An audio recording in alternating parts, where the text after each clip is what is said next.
And how is it going, everyone? Welcome to I Wanna Be the Permanence, which is gonna be permanent in the checkpoint that I'm stuck in, apparently. Anyways, how is it going, Draynode? This surely won't take the whole fucking stream, right? It ain't too bad anymore. What, this avoidance? I think I disagree. I think I might disagree.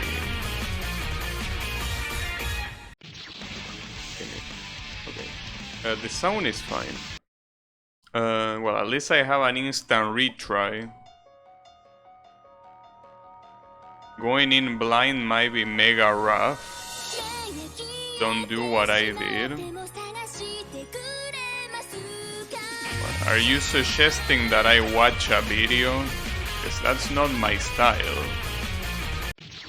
Like, you really want me to do that?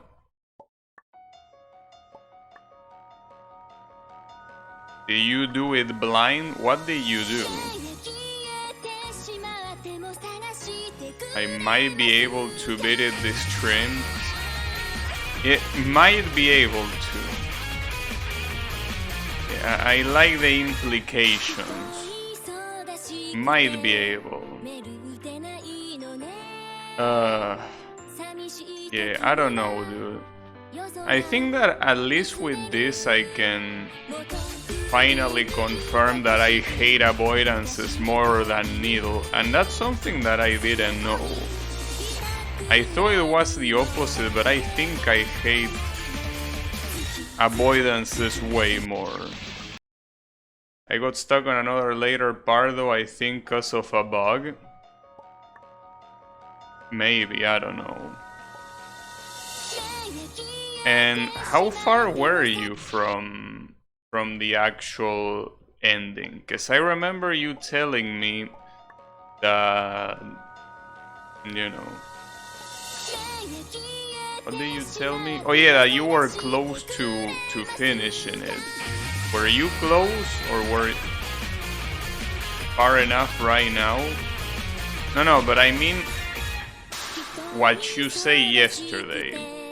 Like yesterday you say that you were close. Were you really close, or was there still a lot to beat? I don't know how long this is gonna be, you know. It was actually close, okay, gotcha. Well, that's a relief at least. But I don't know if I can even reach there. See, the problem with avoidances and the reason why they are fucking garbage is that every time you want to practice a part, you need to get through all the previous garbage that you don't want to do. So a lot of times, just because of how much you don't want to play the previous patterns, you just do dumb mistakes. That are not even mistakes, it's just you not giving enough of a fuck, basically. That's my problem with avoidances. Especially avoidances like this one. Because at least the avoidance that I was playing like the other days, that I wanna hell take. At least that one is mostly RNG, but this one is mostly memorization. In fact, I don't even know if there is that much RNG here, if any. Alright.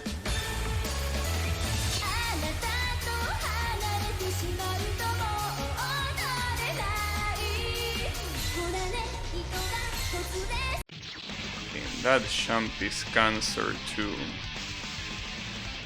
The way you dodge that is scary. But you mean that there is a better way? There's probably a better way, but that's the one I came up with. It works. The problem is that yeah, you have to get the champ that dodges the second wave. Probably easier for you this way, maybe. I don't know. The problem is that There's probably gonna be an insane number of insta-gives, isn't it? I mean, my PB was dying to an insta-give, pretty much. Well, it wasn't instantaneous, but it might as well be, you know?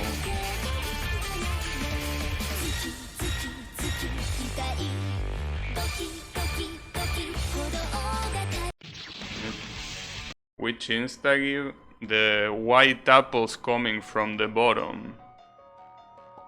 I know it's not an insta-give technically, but I mean, that's very hard for anyone that is human to react, you know. It pretty much is an insta-give. For like a practical denomination, I would call it an insta-give, yeah. It's just insane. I wonder how many more there are gonna be. Hopefully not too many, but something tells me that there will be many more. I don't trust this hack.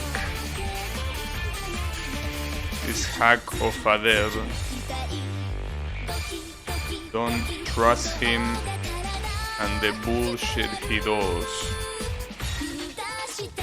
Wait, I forgot, damn it, I completely forgot about that pattern. You got this? I hope. I still won't, like as I say, I won't give up. I mean, I know that this is a pain in the ass, and I don't want to play this avoidance, but it's too late now. If this was the first stage, maybe, but it's the 7th stage out of 8. Well, out of 9 probably, but point is that it's too late to give up now. I need to keep going. Besides, it's not like I have much better things to do, really. I mean, sure, there are some plans and whatever, but nothing that I care that much about, really. But yeah, don't worry about it. I mean, the thing that I'm looking forward to the most, well, I'm looking forward to, god damn it, is the thing that I mentioned the other day, the time trial in Crash Team Racing. Now that I learned the ultimate trick, I can actually do times a lot faster. That's the thing that I'm looking forward the most. Aside from that, I guess I'm looking forward to the second game of this just out of curiosity. But there is not really much else that I'm looking forward to, so tryharding this garbage doesn't seem like that bad of an idea in the big picture, you know. I feel like it's okay.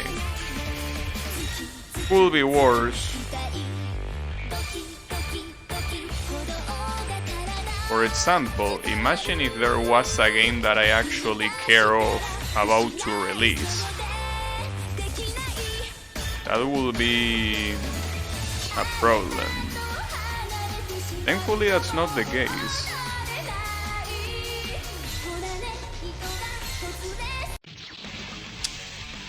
Is it better to dodge that on the second gap than the first one?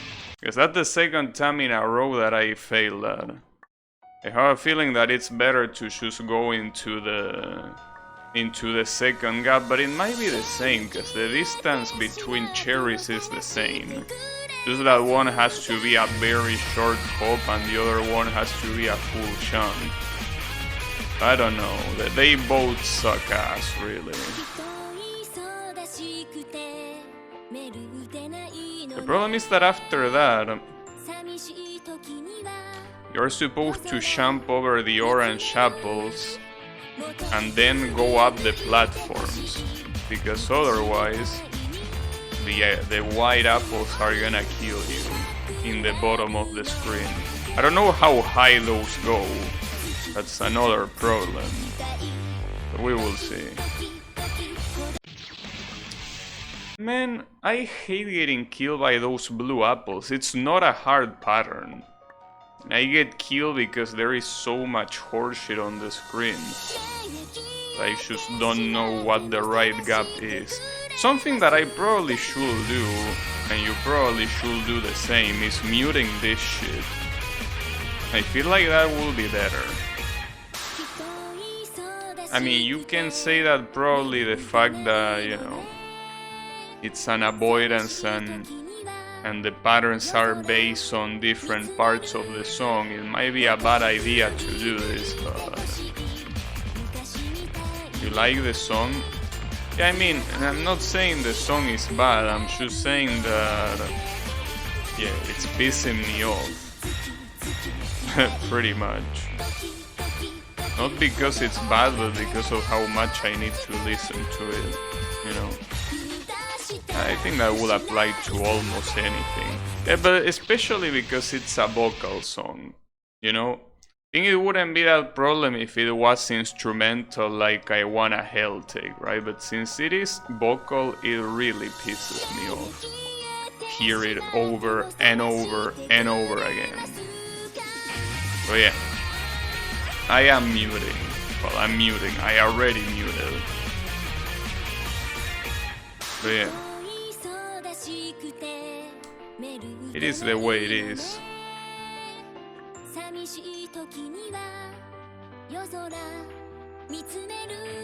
Yeah, the beautiful mute. A very good tool. Very impressive tool.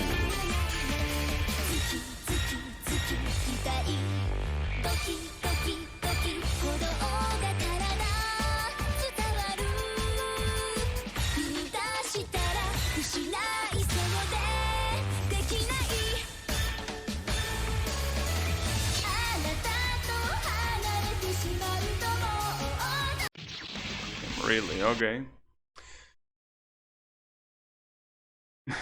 Hey Yami, how is it going? You saying that this avoidance check every bot? Yeah, I know. How is it going, Blue? I think will make you hate a song quicker than programming an avoidance for it. I don't think programming the avoidance is the problem. I think the problem is playing the avoidance. Roman and Meteor Stream are the best avoidances. Yeah, I don't know what those are, but yeah. See, I was actually thinking about this today, and the way I was comparing it with I Wanna Hell Take, right? Obviously there is the factor that, well, as Yami says, this is mostly based on memorization, right? Which is something that I very heavily dislike. But I think that it has less to do with that and more to do with the expectation. So let me explain. So let's say that you're having breakfast, right? You're having breakfast, so you pour the cereal into your bowl, right? You're about to have cereal with milk, right? A very standard breakfast. But it turns out that in one of those cereals, it's actually not a cereal, it's a piece of trash, right? It's just something that came out of a trash bin. And you are like, what the fuck, dude? How can this be on my cereal? How nasty, unbelievable, right? And I think that that's how I can probably compare this avoidance in this game. Because I already knew that this game was relatively trash before I played it, but having an avoidance on it, especially a full-length avoidance like this one, is that piece of garbage in the cereal, right? It's something that is unexpected.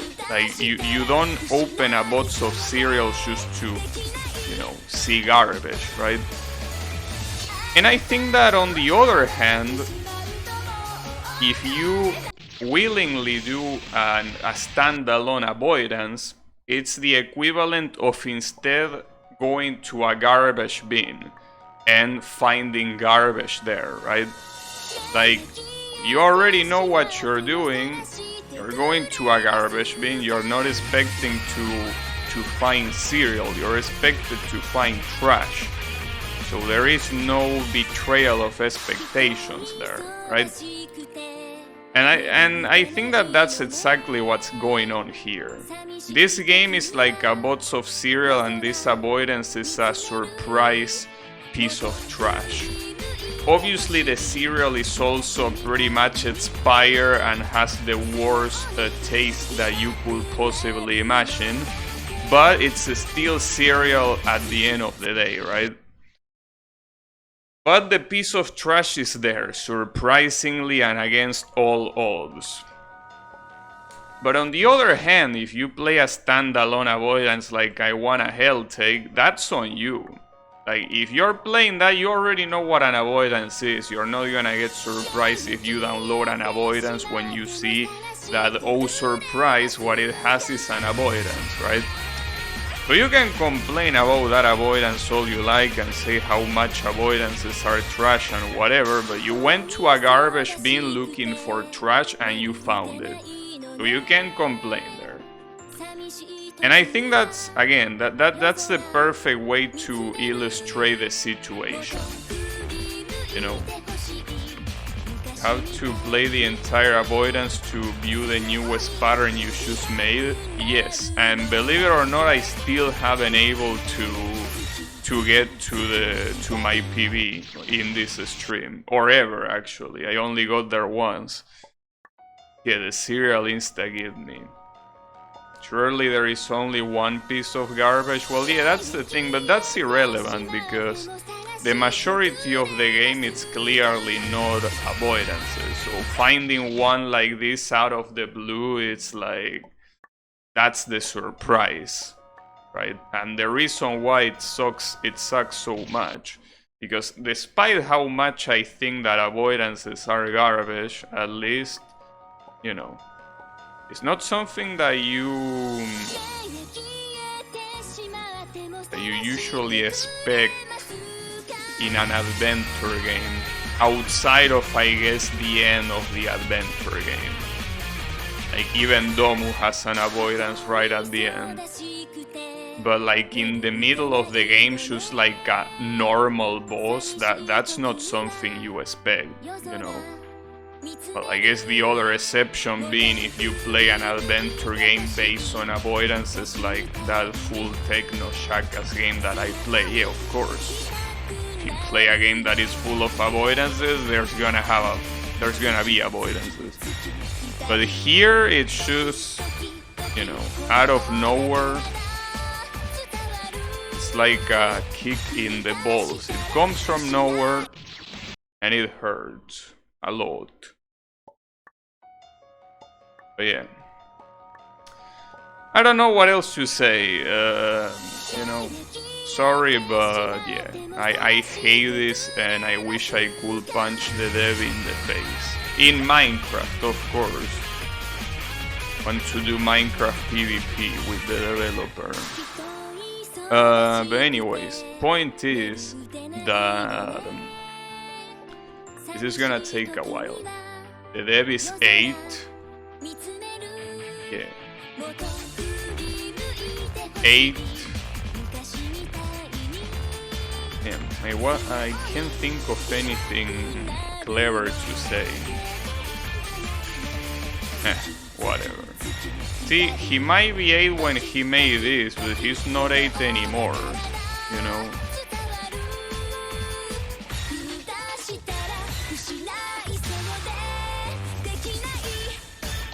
Then we already come to that conclusion. Yeah, but he was 8 when he made this. So he's not 8 anymore, you know? I'm failing that pattern now. I'm doing it super bad, and I don't know exactly why. I guess I should try something else. What if I put my Minecraft bed next to yours? You're gonna do that in the nether. And then I'm gonna proceed to right click in my bed while you're still in yours.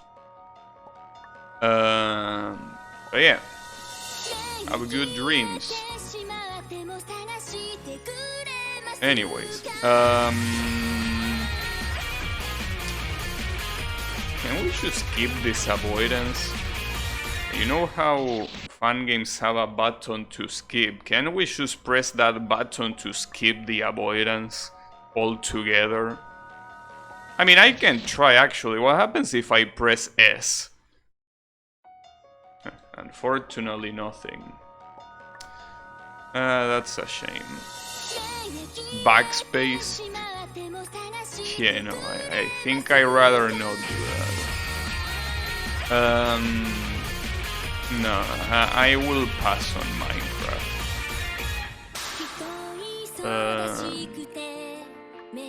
I mean, it's their fault for not having it available on Steam. Fucking greedy cunts. In one of the most popular games in the world and still not available in Steam. Pieces of shit. Windows 10 or Java. I think the Java version is more complete.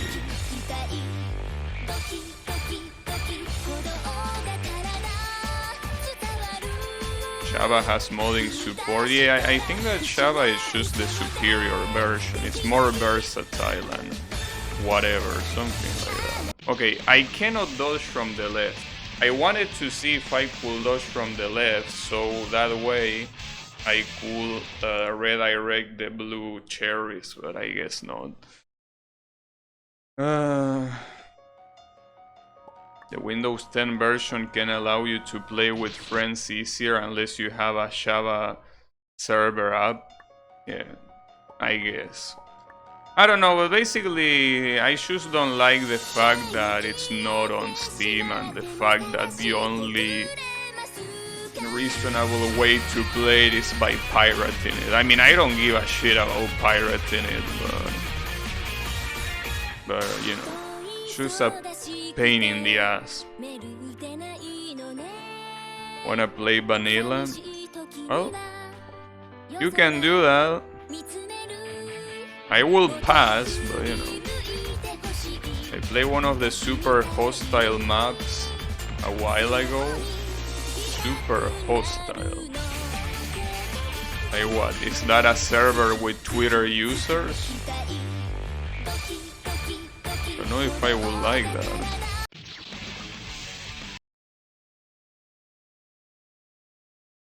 Yeah, I know it isn't hard. Like, I pirated Minecraft multiple times before. I know it's not that hard. It's just that I don't want to. It's a pain in the ass. Like, I'd rather not. Like, you know, I never played Minecraft originally. Like, I haven't purchased it once. Basically, the options for you to purchase, I think, is the Mojang page that can go suck my dick, and the Windows Store that can also go suck my dick. So, you know, I ain't paying for that shit. Either put it on a reasonable store or go fuck yourself. Preferably the second one.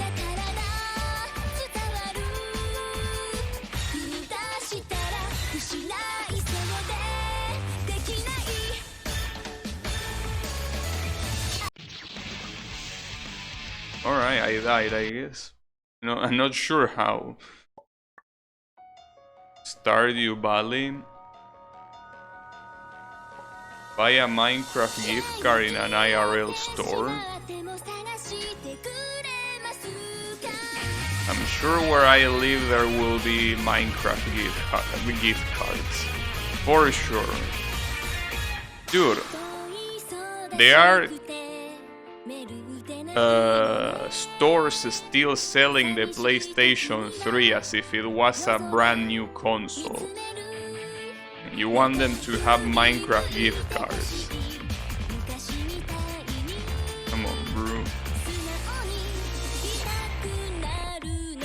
Minecraft is from 2011.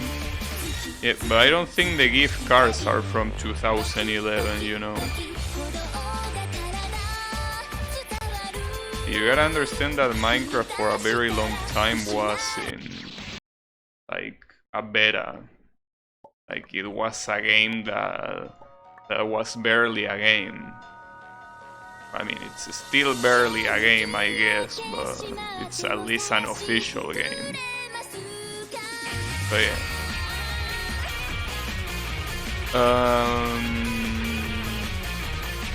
So you know. Yeah, but don't worry about it. And like you see, the problem with Minecraft is that it's always the same story, you know. You start the game, you get excited and start building stupid shit. You collect resources for that, everything is fun until it's not fun anymore and you stop playing. I already have that happen like 2 times, if not more. It's just a game that, like, unless you're playing, like, if you play vanilla, like, it's just very hard to stay invested in it, because it's a game that personally, to me, gets boring very, very fast. So yeah.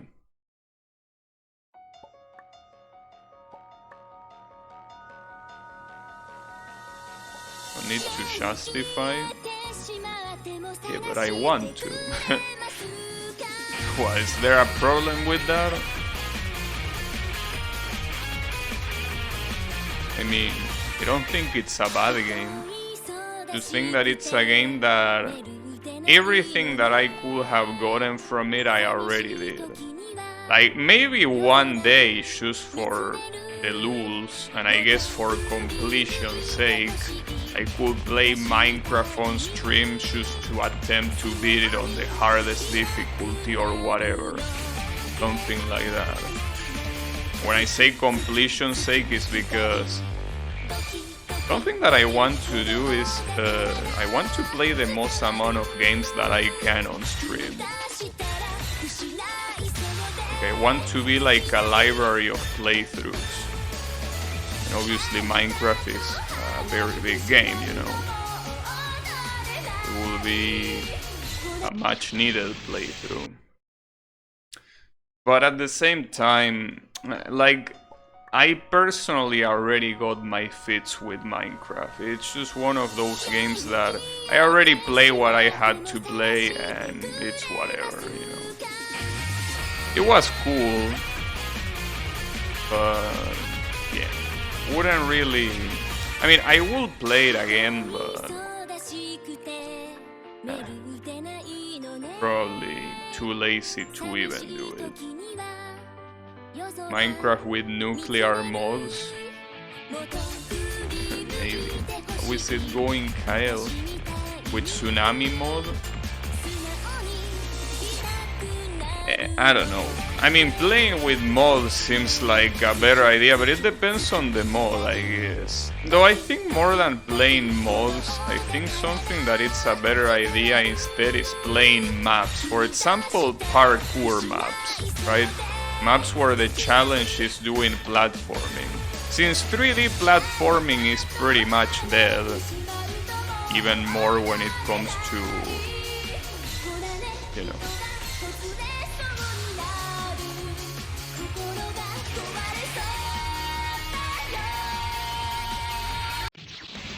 I need to go all the way up.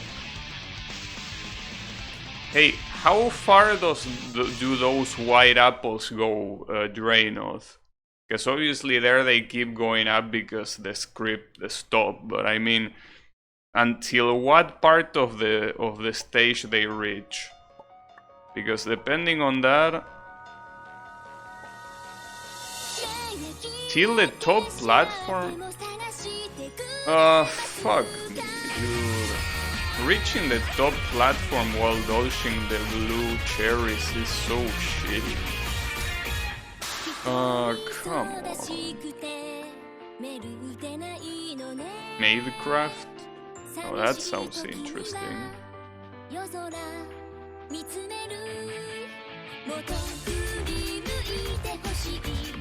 It's not too bad. I don't know, dude. I mean, I find it hard to move between platforms while I have blue apples constantly being shot at me. Like, I don't think that I can easily find a path.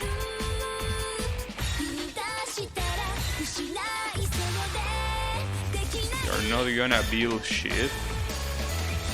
Why the fuck are you playing Minecraft if you're not building shit?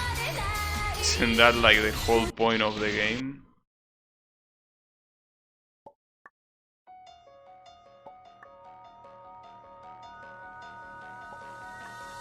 Never did content after they added Nether.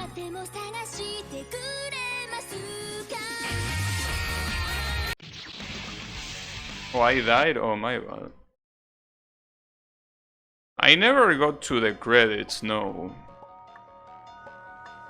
I personally never beat the game. Well, I guess you can say that I beat it, but not legitimately. Like, I never got to the end of the game without cheating in one way or another. So yeah, no, I never really beat the game.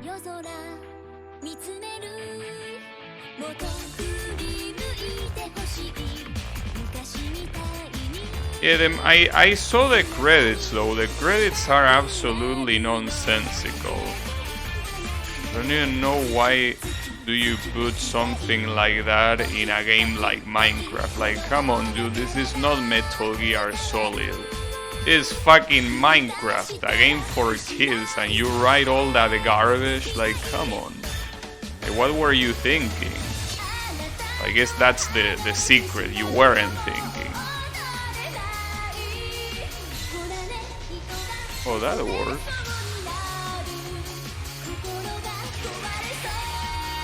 The problem is this, like, I don't know, dude, this is just so hard. Going up while this bitch is still shooting blue cherries is super hard to me. I don't know what to do there.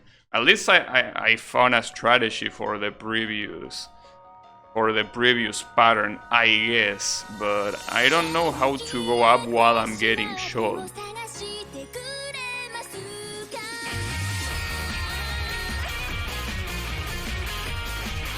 No talking during the credits. You never read the credits. I mean, it's basically a whole bunch of pseudo-intellectual bullshit that whoever wrote it was like, damn, I'm so smart. And he gave himself a pat in the back for writing all that fucking putrid garbage. That's what the Minecraft credits are, essentially.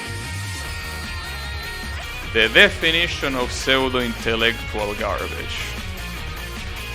Something that is made to sound deep, but it's just the ramblings of a schizophrenic idiot.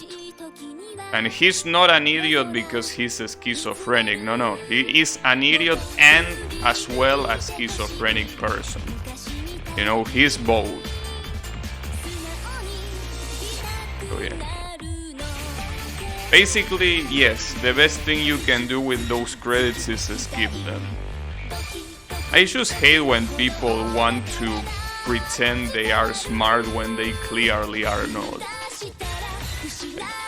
I hate pretenders in general, but those credits have to be one of the most pretentious texts I remember reading compared to the place they are in. Because one thing is reading pretentious shit in something that is already pretentious, like Metal Gear, I guess. But then reading pretentious shit in Minecraft, like, what are you doing? It's a game for kids and for all the family as well. Like, why are you writing all this shit?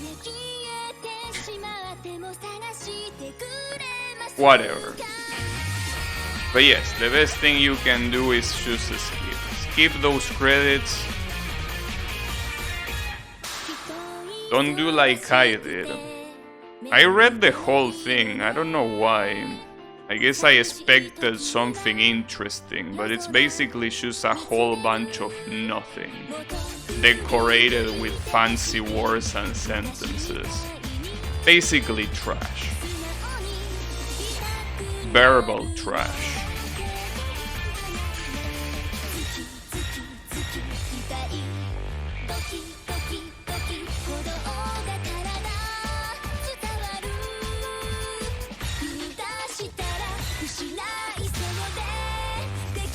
Anyways, but yeah, I don't feel like playing Minecraft, so... But hey, if you want to play Minecraft with yourselves,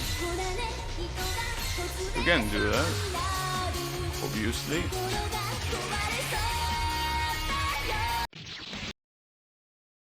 You can even use the voice channel, the secret voice channel.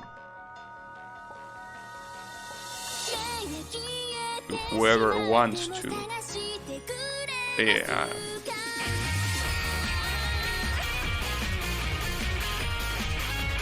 The game was Japanese. Dude, there's not a single Japanese game that I played where I praise the text. You know? Like, can you give me an example? Because if you're gonna talk shit, I want to read names. Can you name a Japanese game that I play that I praise the text? Can you do that? I don't think you can do that. Can you? Yeah, I know that Drynot and you are the only ones that use that. But I mean, you can do it again. And if Blue wants to play too, I can add him too. You know?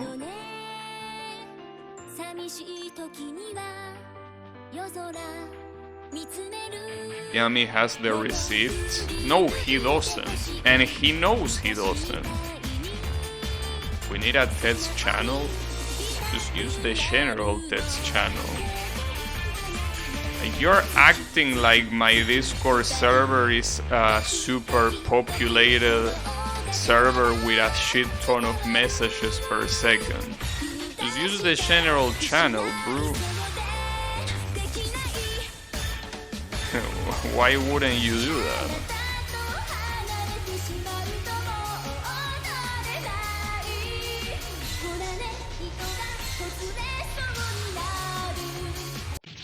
Why didn't I jump?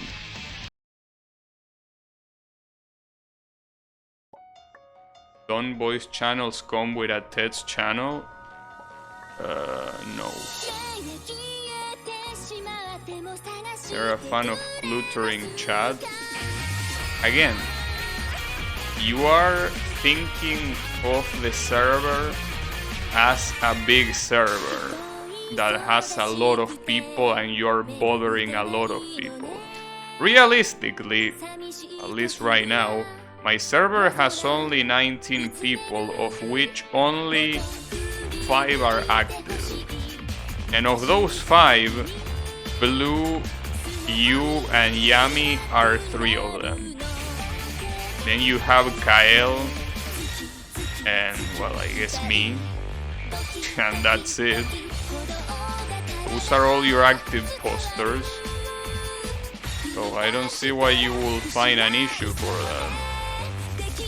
I mean, yeah, you have some people like Lone Cat and Riemann that sometimes they post, sure. But I mean, they are not really that active. So the point is that, yeah, you're not cluttering anything, you know?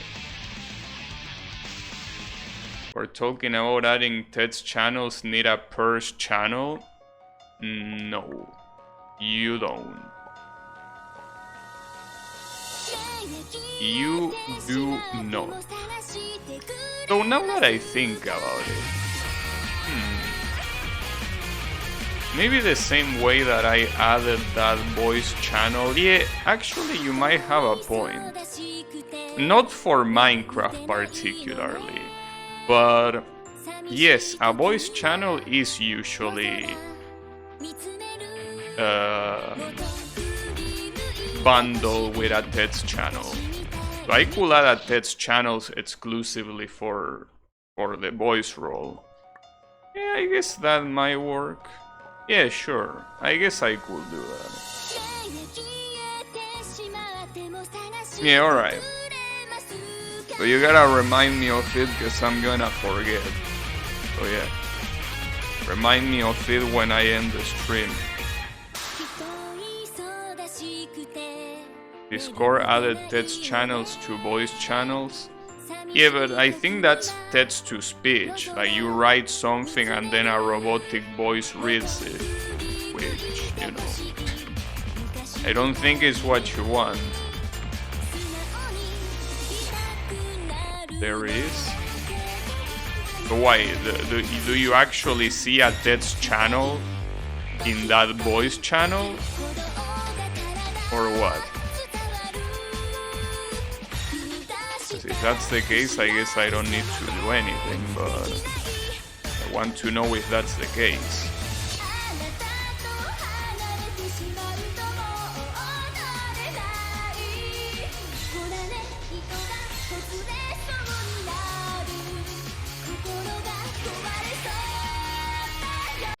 I don't even know if this is aim. Hey, do you know if that pattern where you're supposed to go up, if those cherries are aim? Because if they are aim, that changes the whole thing.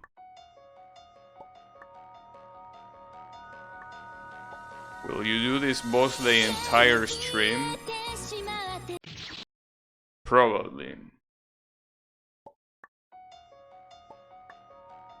Those are aim? Okay, well I guess I need to use that to my advantage, but I'm just struggling to think how to path myself up. Because the problem is that those might be aim, but when you jump, you're gonna get hit by the row of cherries that is on top of you. Hey Spellets, how is it going? Yeah, I'm playing an avoidance not because I want to though. Because this fucking hack of a developer added a full avoidance in the middle of an adventure game, basically. But yeah, I wish there was a button to skip this garbage, but unfortunately there isn't, so here we are. It's alright though, don't worry about it. Could be worse, I guess. But it's okay, you know. What's important at least is knowing that this is my fault. I've been warned, so you know, this is exactly, I get what I deserve, basically. I get what I deserve. There's nothing to it.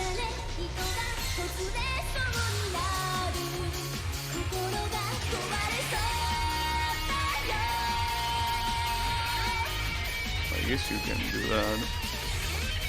And this shit keeps on going. I mean the blue. Uh-oh. Huh. Okay. I guess I need to go to the middle. Probably. Should I go to the middle there? I mean middle top. Now you will appreciate Persona 2 more that you played 1. I don't know, see, you think that's the case, but I don't think that's the case. I will say that because I play this game, I will, like, just because of how less I think of this dev right now, I think that will cloud my judgment for the second one negatively. You know, that's the issue. So no, I don't think I will appreciate it more. I probably would have appreciated more if I hadn't played this one, to be honest. But yeah, whatever. It's the way it is.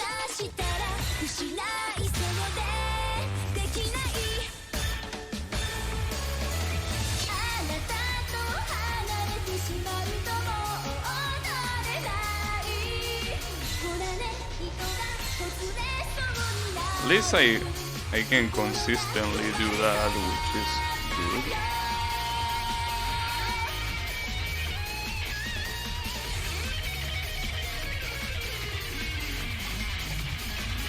Okay. Damn, that's so fucked up. I thought that you could go to the middle right away, but you actually need to shunt. Sack of cooks. That's fine. That's alright.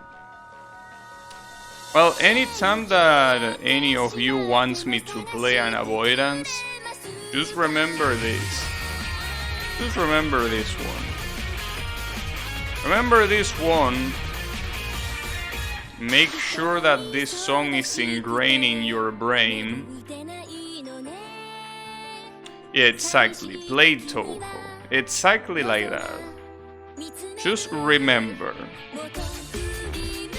Just remember. You gotta remember. We're going to grad Imperishable Lunatic tomorrow. Well, if you do that, I recommend you to either use the Border team or the Netherworld team, because the other two teams are quite hard. And by quite hard, I mean that they fucking suck in comparison. So yeah, either the Border team or the Netherworld team. If you do that, you at least are playing with the right tools. The Arena Lens song is still stuck with me. Yeah, it is also stuck with me. But hey, at least that one was... Well, I was about to say at least that one was a good song, but this one is also a good song.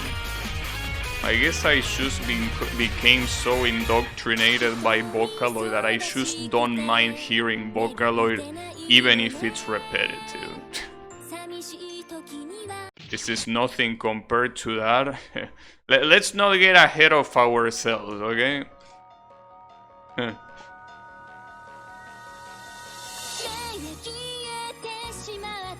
Border team is probably the best, yeah. Well, on the bright side, there are a couple of things that I'm gonna tell you about Toho 8 on Lunatic. First of all, you might find yourself retrying stage 1 and 2 a lot because of some very specific spells that are a pain in the ass to capture, but you probably want to capture, which are basically the first mid spell of the first stage, and then also the mid spell of the second stage, and also some spells of the second stage as well.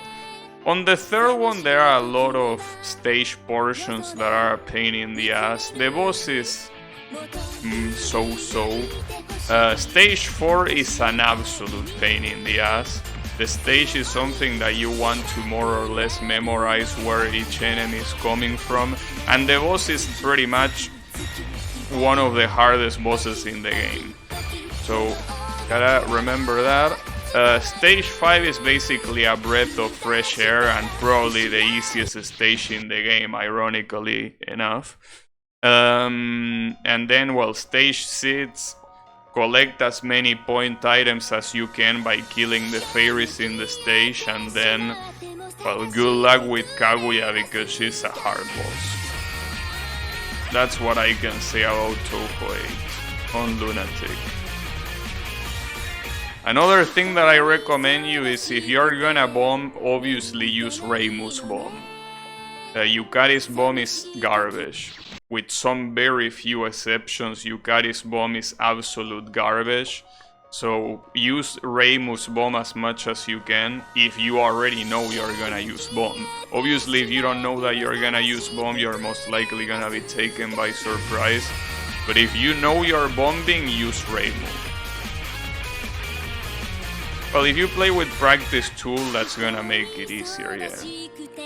Yukari's bomb is useless with... There are some exceptions where that bomb actually deals some damage, but they are exceptions and they are so few that it's worthless, basically.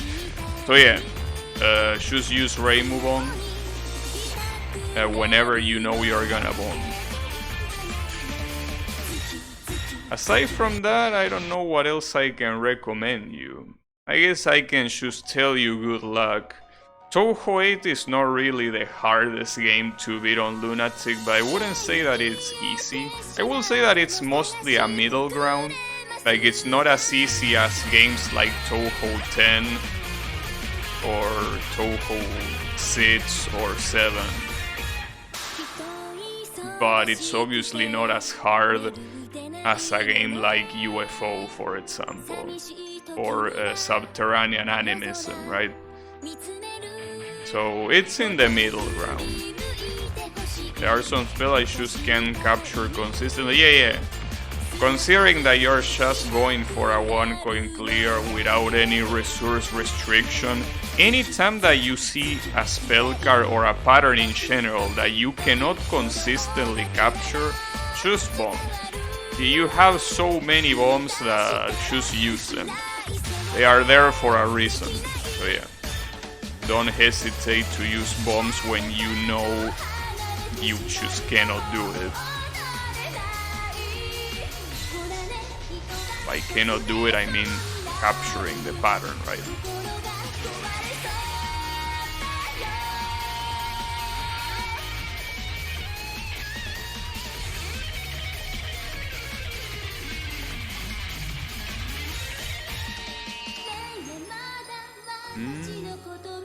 What am I looking at? Should I be worried? I feel like I... Uh-oh. Uh-oh. Okay.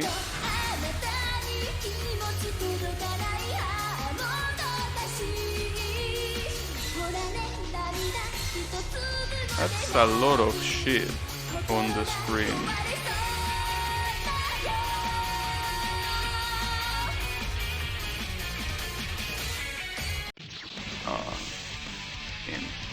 Wonder how long that shit lasts for. Holy shit. Didn't look like it was gonna stop anytime soon.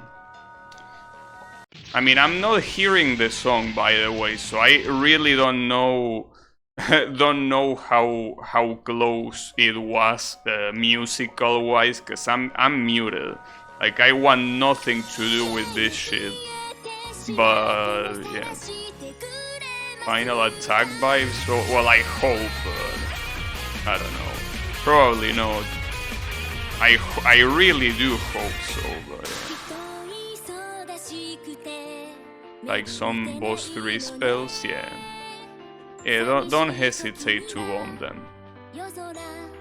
Holy shit. Yeah, holy shit, dude. I died.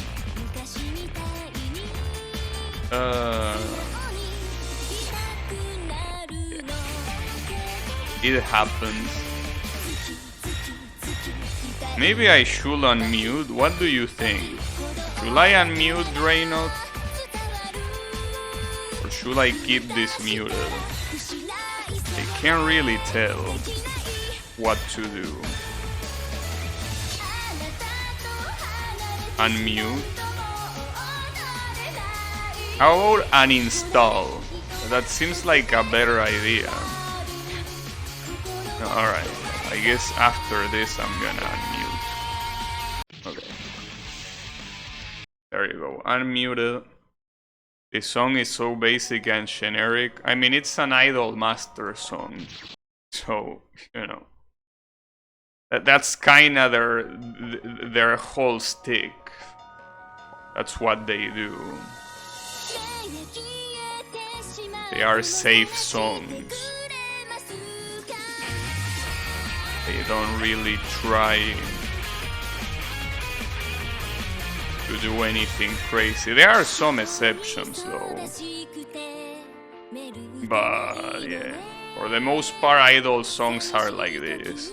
It's not a bad song, again, I don't dislike it, but there is kind of a limit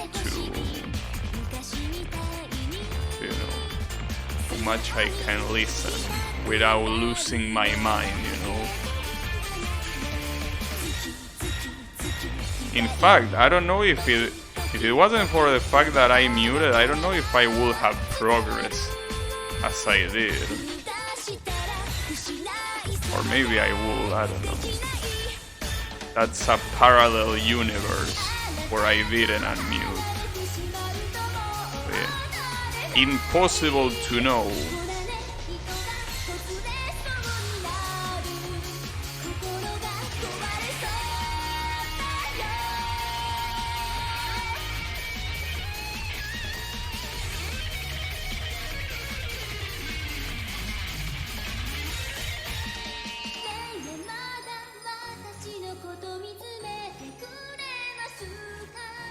I wonder how random this part is, because if it is very random, dodging that could be very hard. So the biggest problem of this pattern is that you have shit coming from the left side, which are those pesky red cherries.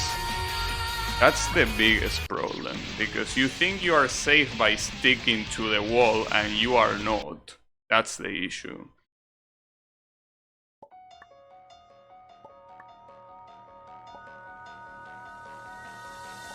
Songs are being made for a chance to be included in an anime or a chance to be included in an arcade game.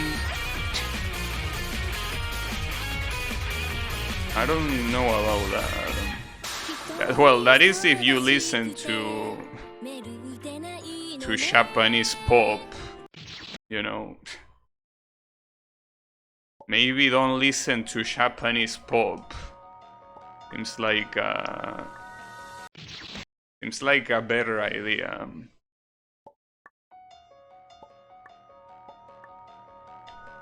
But yeah.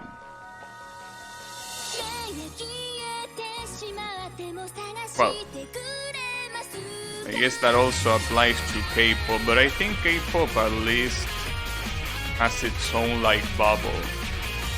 So something that really surprises me about K-pop is the recyclable nature of it, you know? Like how, for what it seems, like every band is replaceable, you know? Like every time that I find a K-pop song on YouTube, the most common comment that I find is, it's a shame that this group disbanded.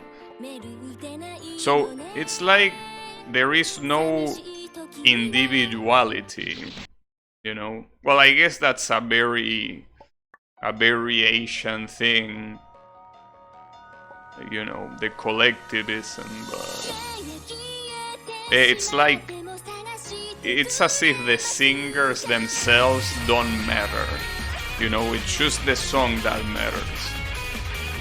And like everything used to produce it is somehow replaceable. Seems like a very shitty industry to work with, but then again, music industry in general is shitty. Pretty much like the movie industry. They are two putrid pieces of garbage, but for different reasons. But yeah, it's messed up. Yeah, I found it very sad because I'm like them. Look at all these young singers that probably have their heads full of hope. Like their ego super inflated. And then all of a sudden the manager is like, well, you know what, you're not selling enough anymore, so you gotta go through to where are you gonna go? Well, that's not my problem. But yeah, thinking about that, it's pretty sad. If you make it big, at least for a little while, you are set for life. I guess it depends, because I mean, I'm not sure how it works, but I think that a lot of the K-pop industry works a little bit like mafia. I don't think you are ever set for life. You are set as long as you go along. Once the mafia doesn't want you anymore, get fucked. Obviously, I'm talking out of my ass, but that's the impression that it gives me, just looking at it from an outsider perspective. Again, like, there is no individuality, right?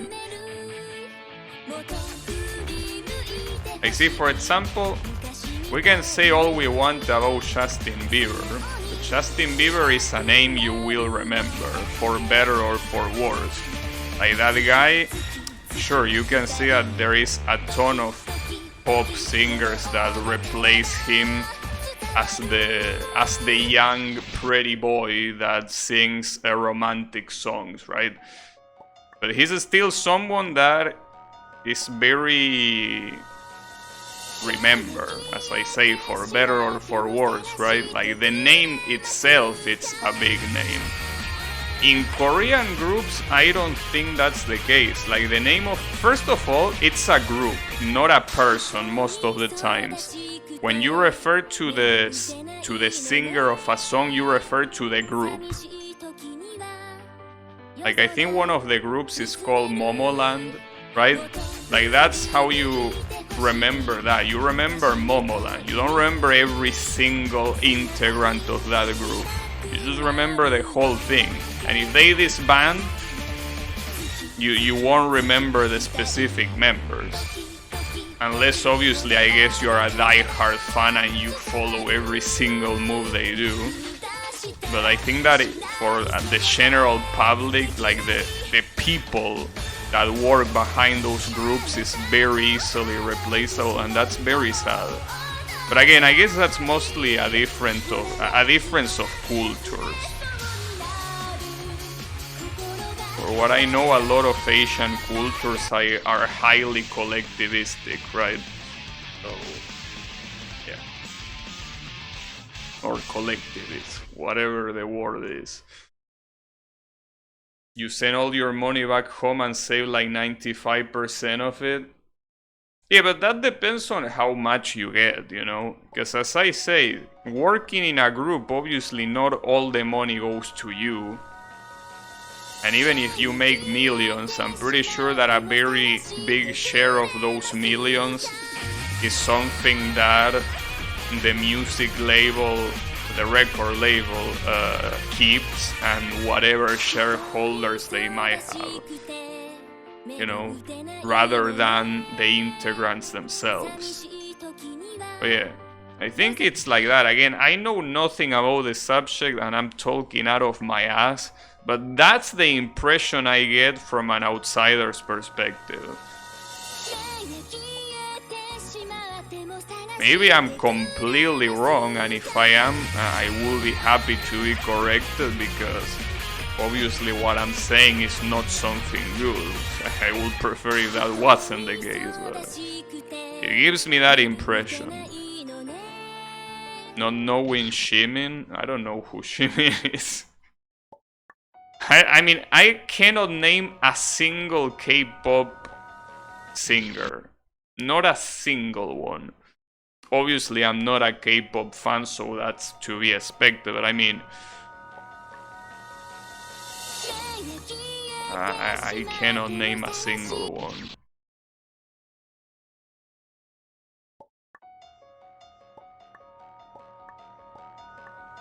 But that's fine.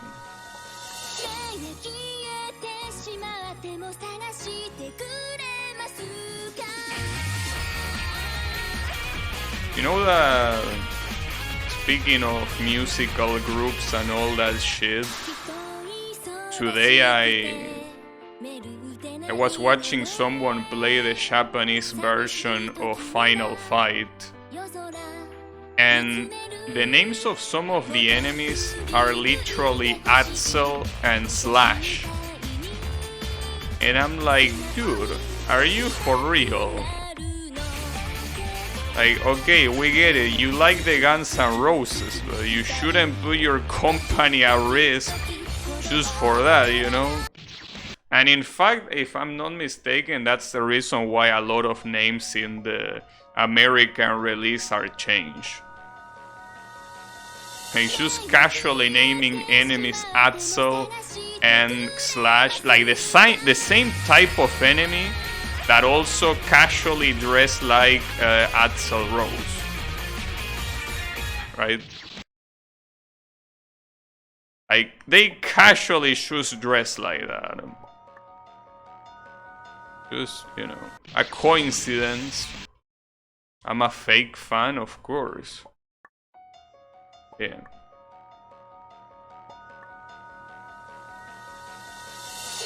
So that was a very good group. I mean, I think they are still doing music, probably. Yeah. Guns N' Roses have some very good songs. Well, that's an understatement, I guess, but like it's one of those that you know, it's just insane how well made some of the songs are. Obviously, it's unexpected they were so big, but yeah.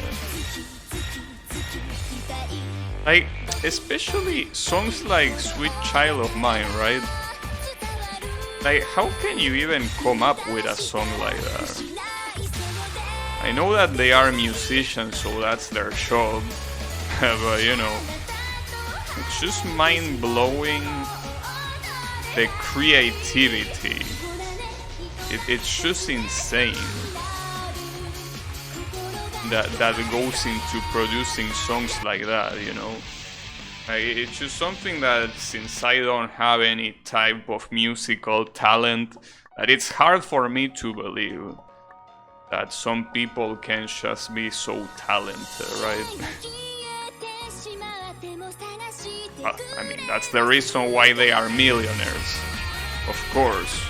It's not like there is a talented musician, or like 1 in 2 people are talented musicians. No. Obviously, it's a rare occasion, but still, it's insane. It's kind of like when you watch a sport professional, right? When you watch the best of the best and you are like, what the hell? How is this guy doing this?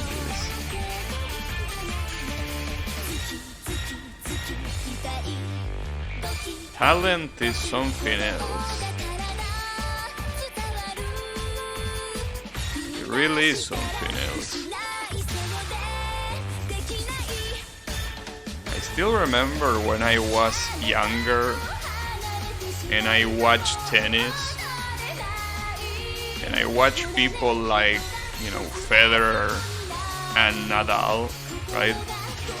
And the way they played is really something that, like, it's something that it's hard to understand. Like, you're seeing them play, they are clearly playing in the camera, but the movements they do is like, how is this physically possible? And that's not to mention Djokovic. With Djokovic, I think it's even more fucked up, because the guy stretches in ways that you are like, how is this possible?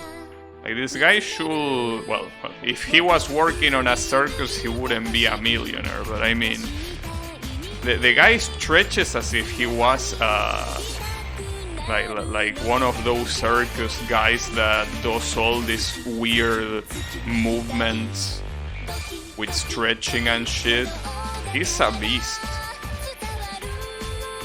That's why a lot of people say that it will be hard to get that quality of tennis again, because people like Federer, Nadal and Djokovic are like, they are in a different level. And they are very good players throughout history, but those three are really, saying that they are gifted is an understatement, but they truly are, as people will say, la creme de la creme, right?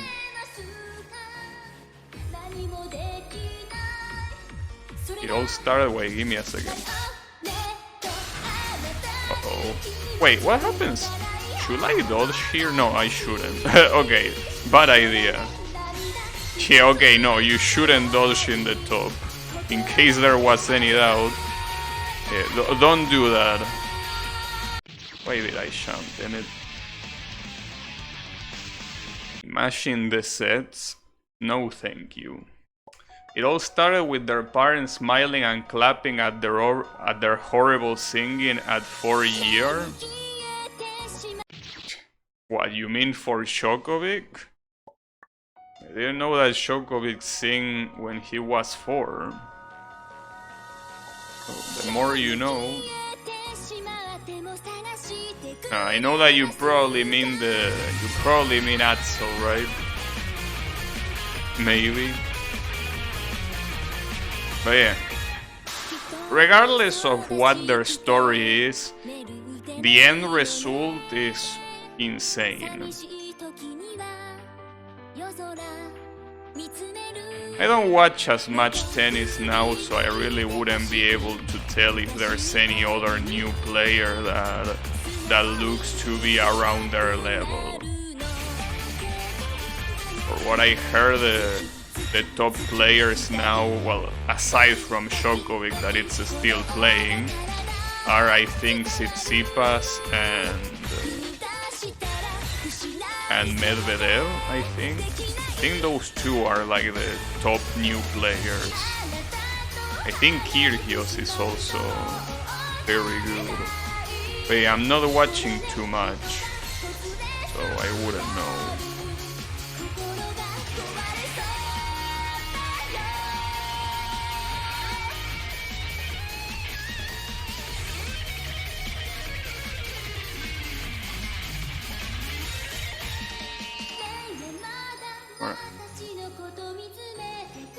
I got invited to play League by a guy called Maradroga.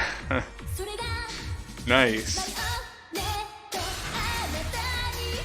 Well, at least you will have a number 10 on your team. The Hand of God. You will have the Hand of God on your team. You should be grateful.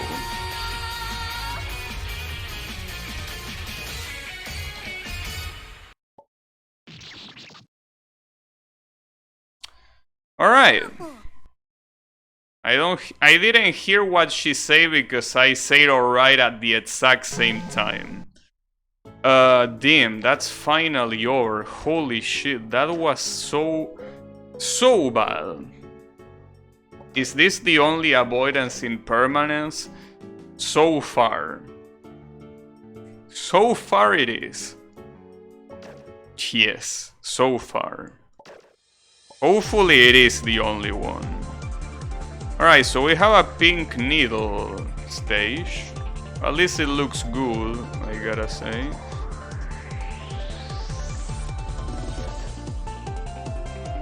Good stage next, I hope. More Uhuhu Spike. Oh, that's why. Okay, so I guess we are actually gonna have a second good stage. Unbelievable. And you know what you should have done, creator? You should have put this stage and stage seeds in the game and then proceed to remove the other seeds. You know, that will have give you an actual good game.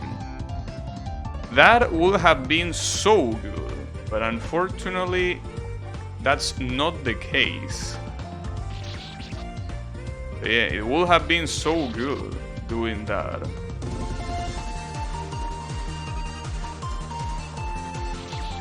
Damn, Melody! This is a Vocaloid song, sung by Miku. Is this also gonna be a medley? Yeah, this is DR. This is DR, also by Miku.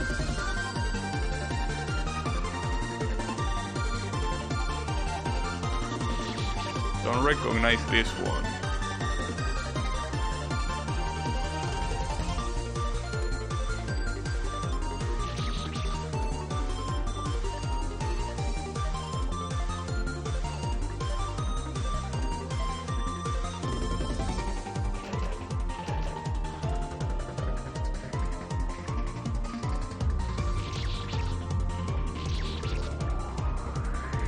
I'm not recognizing a single one.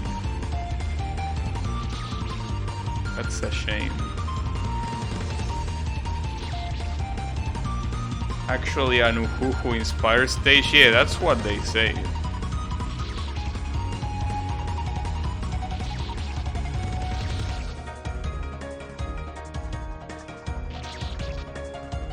Oh, this is...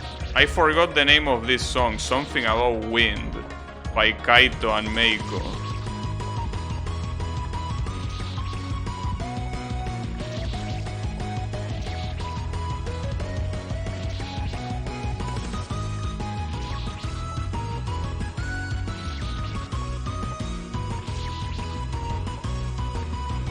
Trying to remember to listen to the songs. That's why I'm not saying anything.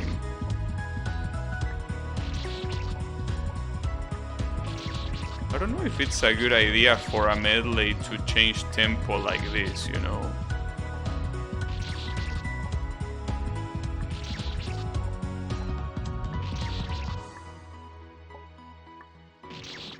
Also, this champ a little bit messed up. How the fuck are you supposed to do this? I'm failing every single attempt. I only got it once, and I still don't know how.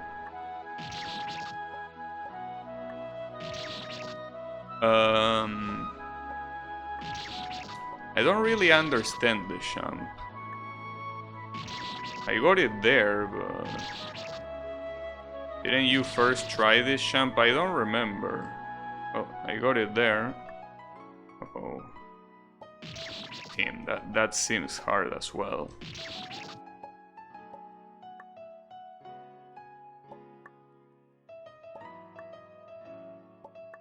Nice. Alright.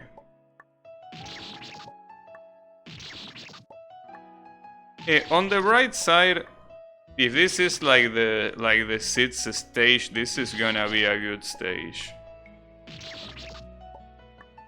Really, well, again, I don't like Needle, so it's not like I'm super happy about doing Needle, but compared to the putrid garbage that every other stage is, this is like a gift from God. Like God descended from the heavens specifically to give me these stages. Oh, what the hell? And that's super annoying.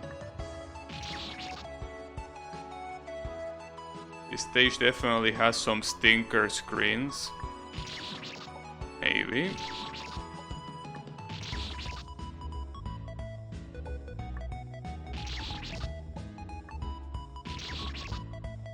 I have never seen this game before. Wonder what the other stages are about.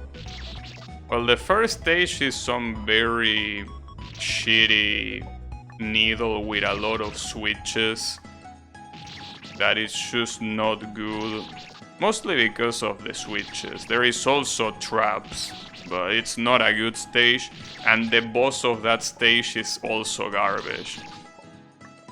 The second stage...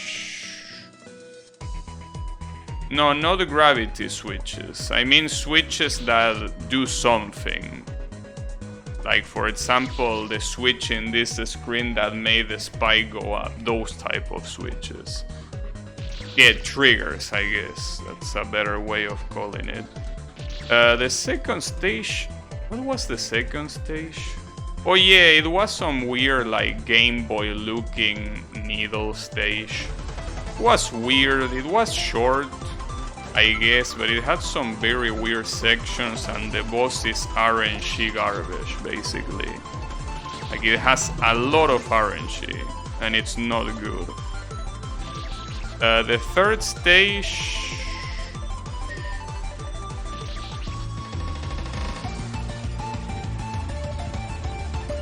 The third stage... what was the third stage?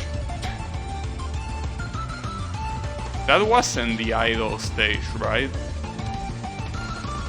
I don't think it was, but I don't remember what it was. Well, I know that there is a stage that was an idol master stage that was kinda funny, I guess, but the boss was also very bad. Then you have the worst stage in the game, that is a needle trap stage. That is exactly that. It's needle with traps in almost every turn. It was absolute trash.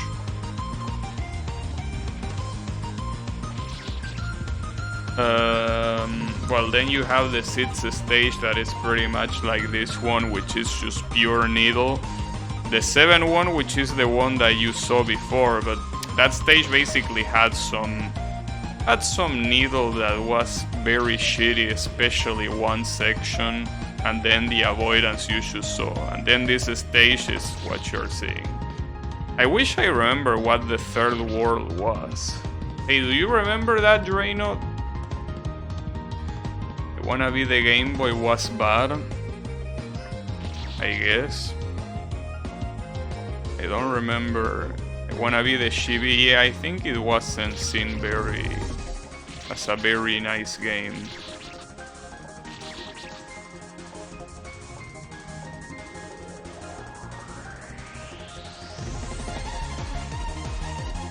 How do you do this jump, by the way? Oh, I guess something like that. Damn, that's hard to do. So those are some very fucked up jumps. And I really don't remember the third stage. No matter how much I try to remember, I don't. What was the third stage?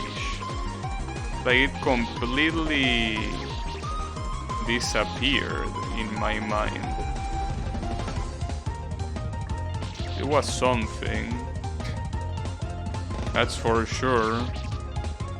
Oh yeah, it was a Mega Man stage. It basically was relatively similar to the first stage, which was needle with a lot of triggers. It was whatever. Had some very shitty screens though.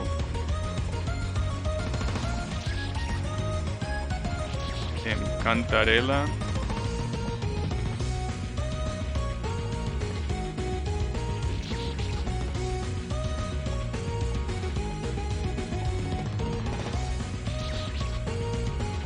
This is a very long ass medley, for what it looks like.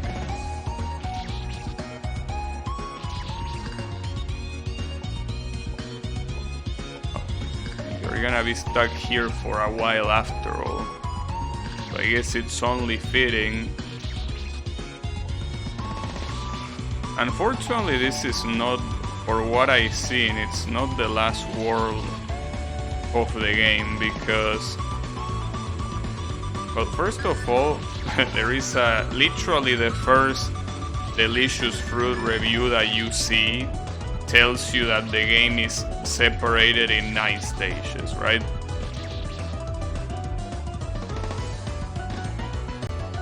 Well, that song was, yeah, the MMO Addict Anthem.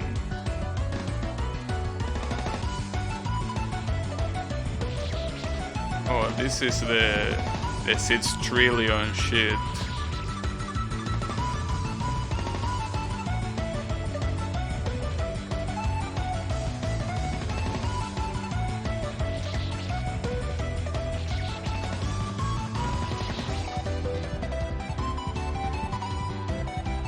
Oh, and this is acute.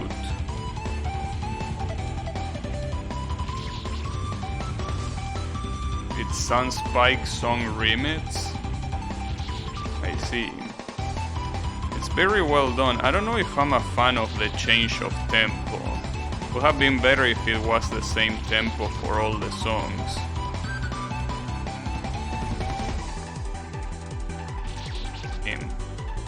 That jump really is gonna take me a fucking big amount of time to do. Like, that's not an easy jump at all.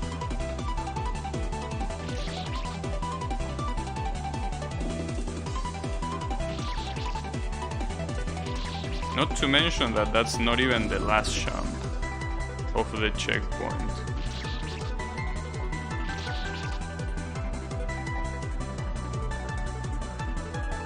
Oh, this is Kokoro. Ah, damn it.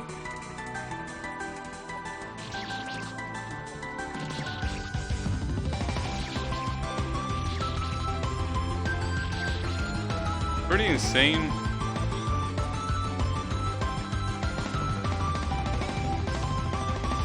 Nice. The insane amount of Vocaloid songs there are. How many songs have I recognized? Nah, very little. Oh shit, actual Miku? Damn. Wasn't expecting that. I think this is the first sound, right? Isn't it? Or one of those songs.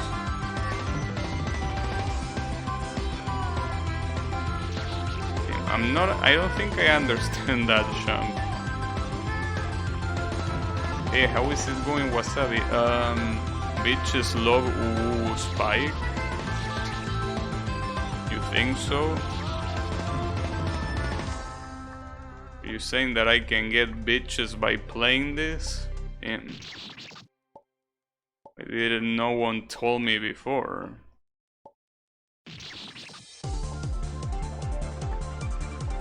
It was a pretty interesting medley, by the way.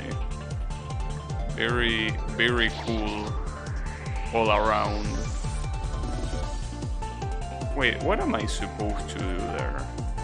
Because I have two things in my mind.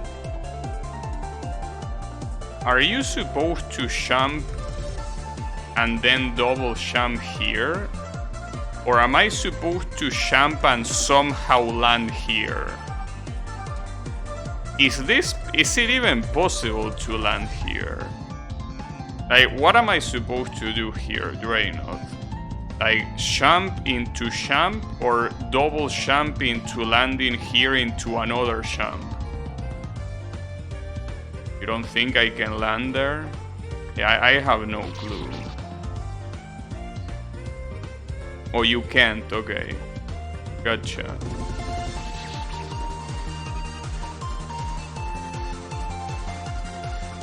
Funny thing is that this stage uses a different song than the original Uhuhu Spike 2, but the Uhuhu Spike 1 stage uses the same song as the original.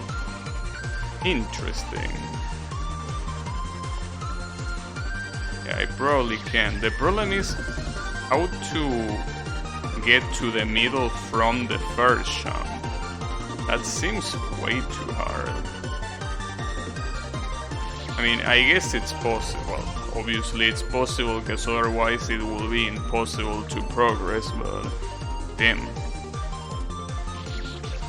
Like, it seems hard, like, just with one jump to get there.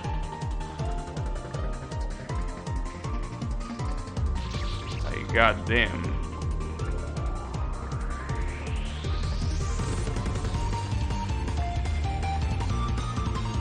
Okay, there you go.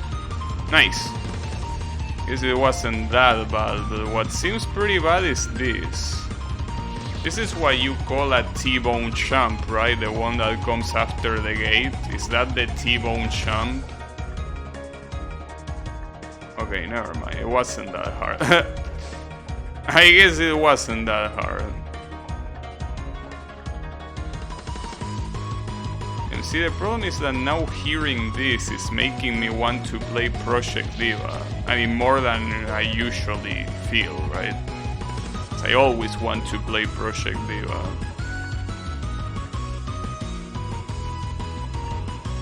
This makes me want it even more.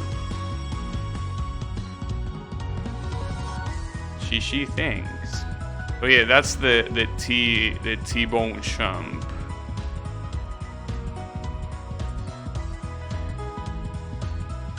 What? Did I mess up by... Yeah, I guess I messed up by coming down here. Don't think there is anything of war there. You're supposed to get through the whole thing with... Wait, is that possible? Yeah, I guess it is possible. It's just very tight, but possible. I got to the loser pit, yeah. All I needed is the dunes hat.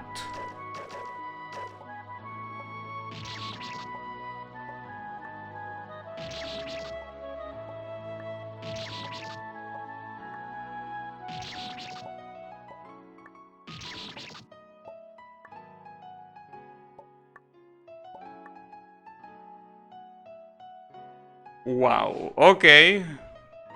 That looks nasty. Well, especially if I do that. Damn, that's such a nasty sham. Come on.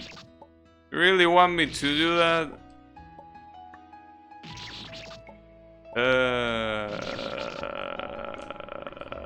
Okay. Because you have to double jump so low. You have to double jump right in the middle of those two bottom spikes. Because if you do it anywhere before that, you're gonna die to the top spike. Yeah, that's a hard drop.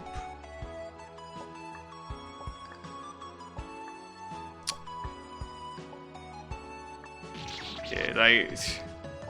That one is gonna take some time.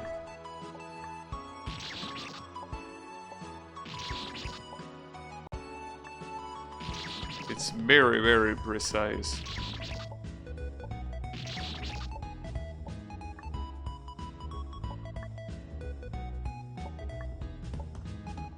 Really? Now, my question, Draenor, is... What is your PB? Actually, I have to... Actually, instead of telling me your PB, no. I need you to answer me these two questions. The first one is if you beat the game. Well, I mean, if the answer is yes, then I guess the next question doesn't matter. But the second question, in case that one is no, is if you beat this stage. Those are my questions. Currently.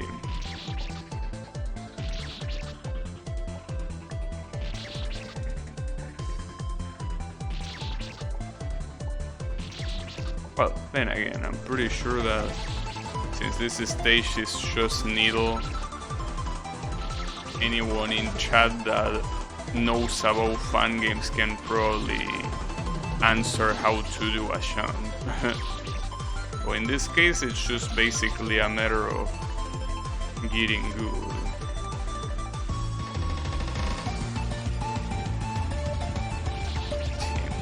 I did that second jump so softly and I still got fucked.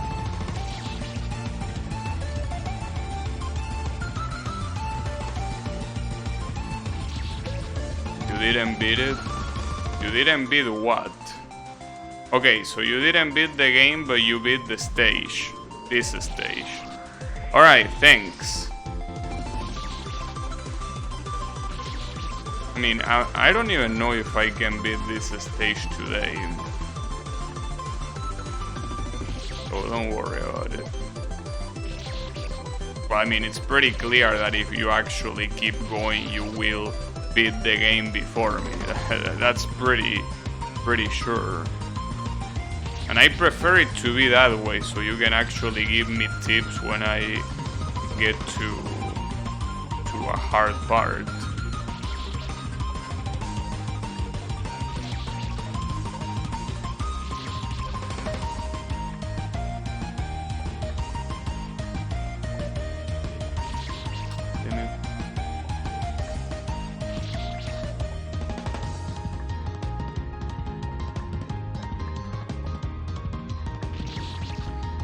Ah, that last jump, dude. Why the pain?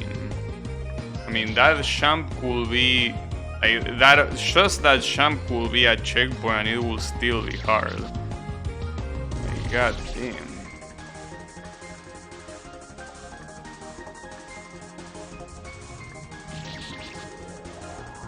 Reino is walking Nintendo power, of course. Now we are playing with power. Nintendo power.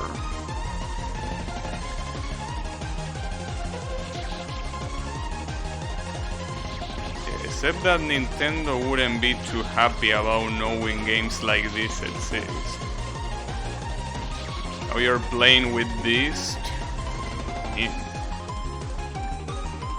can't believe it. Yeah. In the meantime, is there anything you want to share, Blue, about how you are going with Genshin's story? Oh, this is Doyu Kotonano. I didn't hear it the first time.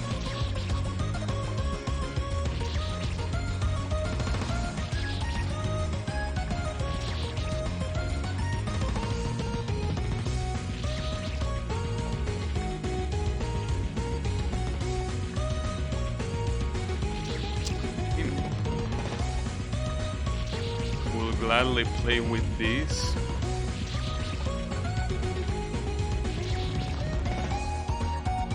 I will gladly skip this fucking champ.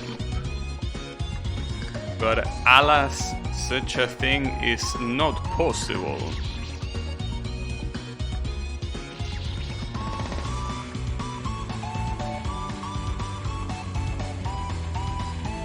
Nuts cost $16. Oh, that's Tengaku? Well, not this one. This one is Rolling Girl. And then again the MMO song.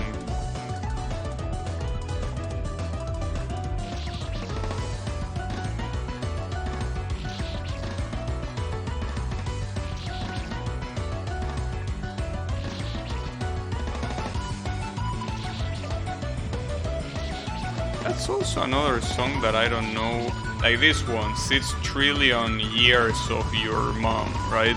And why is that song not in Project Diva? That's a super popular song. And a very old one at that.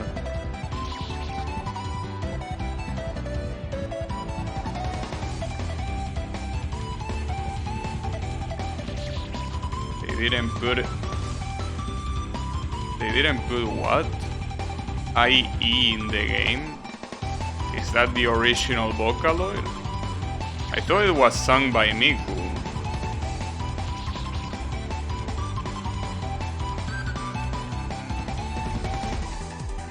Oh, it's not a bod. Wait. Oh, this song is also a Len song. Wait, what is IE? It's the singer, so it's not a Vocaloid song originally.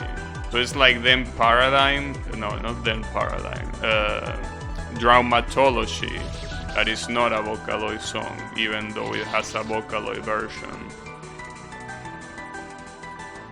Oh, it's pronounced Ya. Oh, I see. Ya is a Vocaloid. I didn't know it. Fuck. Well, I guess that makes sense.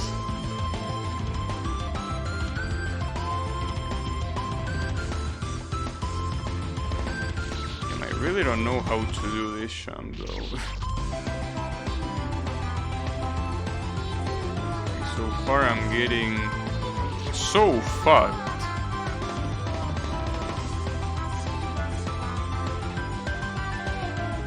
Vocaloid fans are crazy and will skin you alive if you call her IE. I mean, I don't know. If I see two letters in all caps, I'm gonna pronounce them individually. You know?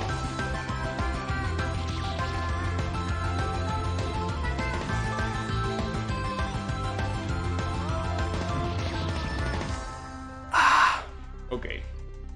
This is a problem. This champ is truly a problem. I'm not even sure if I'm doing the right strategy, because maybe instead of doing in between that third and fourth spike, maybe I'm supposed to do it in between the second and third. I don't know. I don't know which one is easier.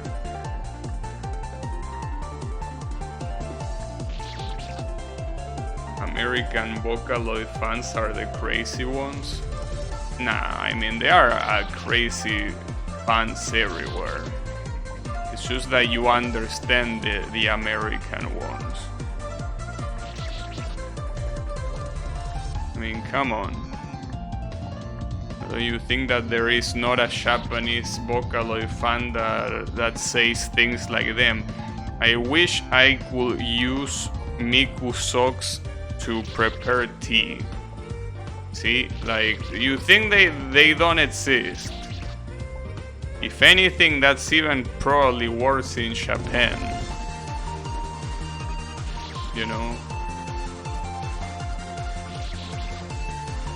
But yeah. I don't think that's an American thing.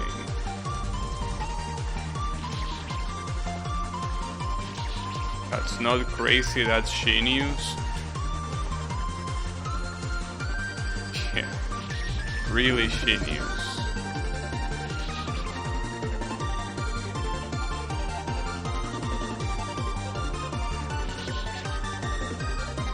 Okay, Draino, what do you recommend? Between the second and third spike or between the third and fourth spike? I will assume it's between the third and fourth spike, but it's so hard to go there without getting fucked. But then again, the second and third just look too far. But the problem is that most of the times I just die at the third spike without even attempting either jump.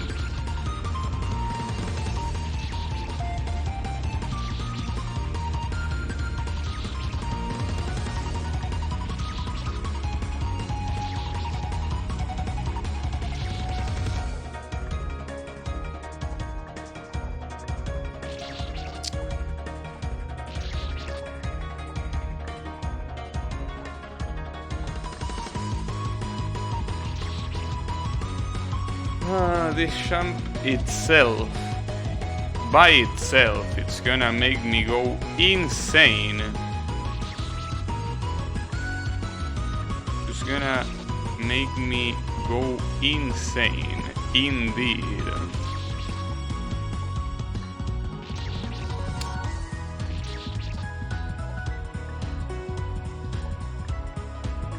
Is we're listening to a Vocaloid medley.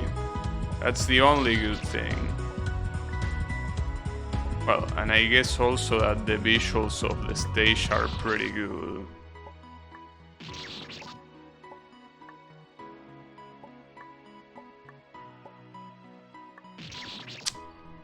I don't know what to do. I just don't know what to do.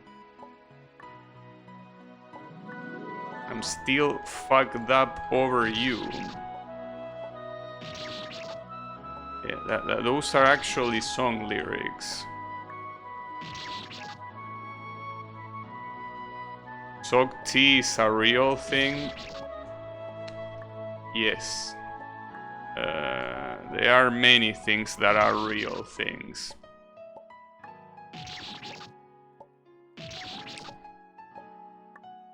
You know. Just because they are real doesn't mean that they should be done, though.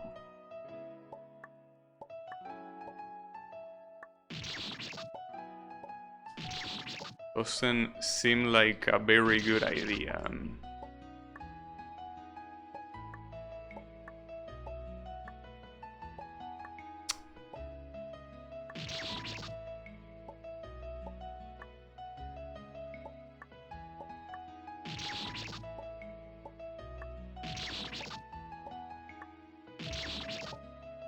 Jesus.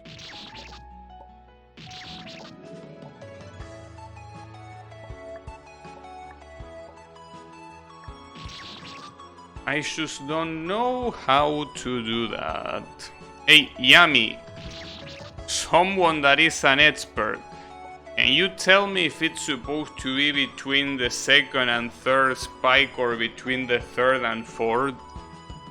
Because, I mean, I'm committing to third and fourth, but if that's not the right idea, I'm just wasting time for no reason.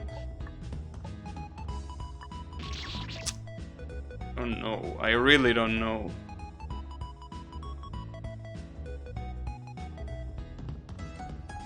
When you say Miku socks, I thought you meant socks with Miku's design on them, not Miku socks.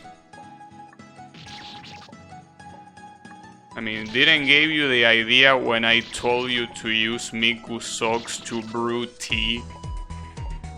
That didn't give you the idea.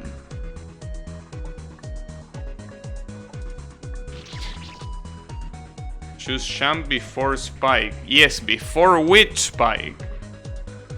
Try the second and third one for some times. Alright. Maybe, I don't know. How do you brew tea with Miku socks? I mean, that's pretty simple. You just use boiling water, you put Miku socks on a cup of tea, and then you pour the boiling water there.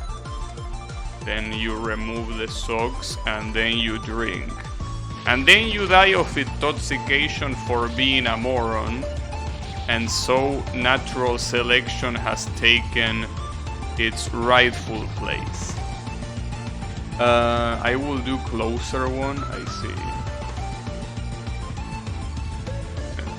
Thank you, yeah, no problem.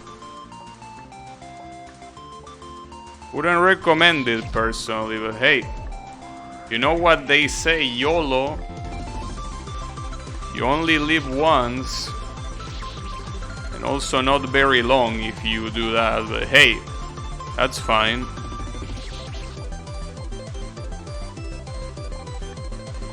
Oh, that's Poppypo. I didn't hear that one before.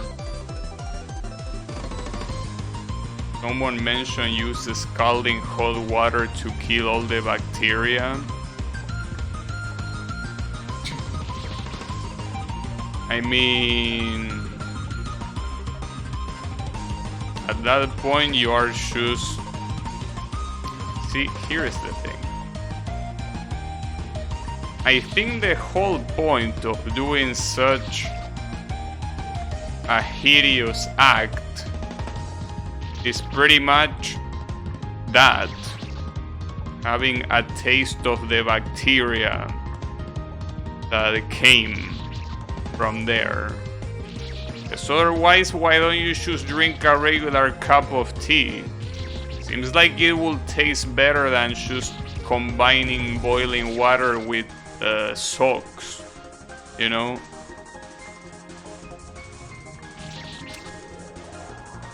It will also be a way better idea to not do this champ, but unfortunately it's the only way to progress.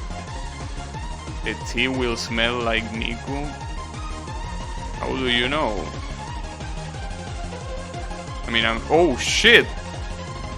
Wait, oh fuck. Nice! So, Wasabi was right. I should have tried the second and third, and it did work and was easier. Thanks, Wasabi. But yeah, what I was about to say is that I'm pretty sure what gives the bad smell to bacteria is the bad smell to socks or whatever piece of clothing you're using. It's the bacteria. If you kill the bacteria, that kinda, I mean, it doesn't completely go away, but you know. Yeah, that's the point. Nice.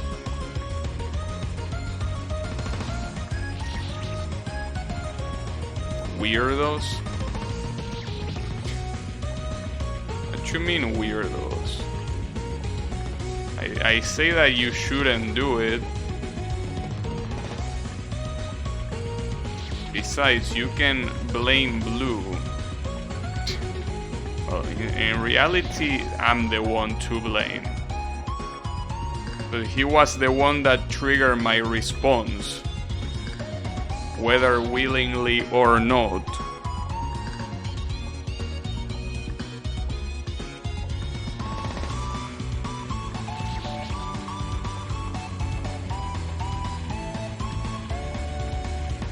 But then again, I don't know, if you are going to go that far, isn't it better to just go straight for the source? I mean, you're gonna be so depraved, at least do it right.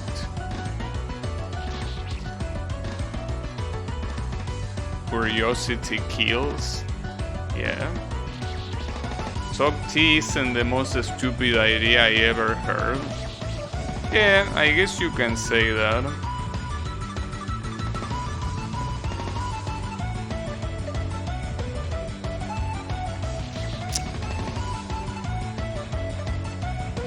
Maybe worth trying if you want to feel like a complete dumb. I think that feel like is an understatement. Yeah. I don't think that you need to worry about feeling like it.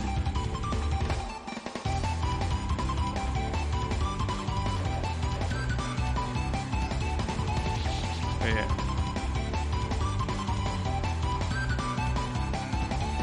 Nice.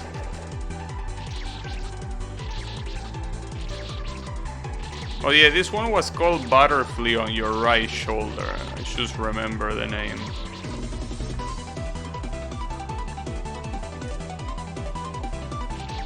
Too high. Will be a complete dumbass if you try out sock tea, of course. Because that's not a good idea. And as I said before, if you're gonna do such a dumb thing, I think it's just better to do it straight from the source. You know? At least that way, it might be nasty and it's probably not good for your health, but hey, at least there will be an emotional bond to go with it, you know, instead of just interacting with a thing.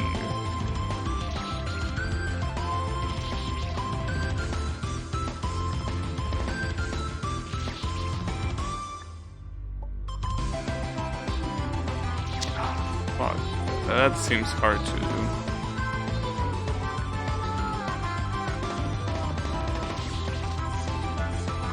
This type of diagonal things are weird. You can make tea with a cloth, take a clean cloth and some tea leaves and boom.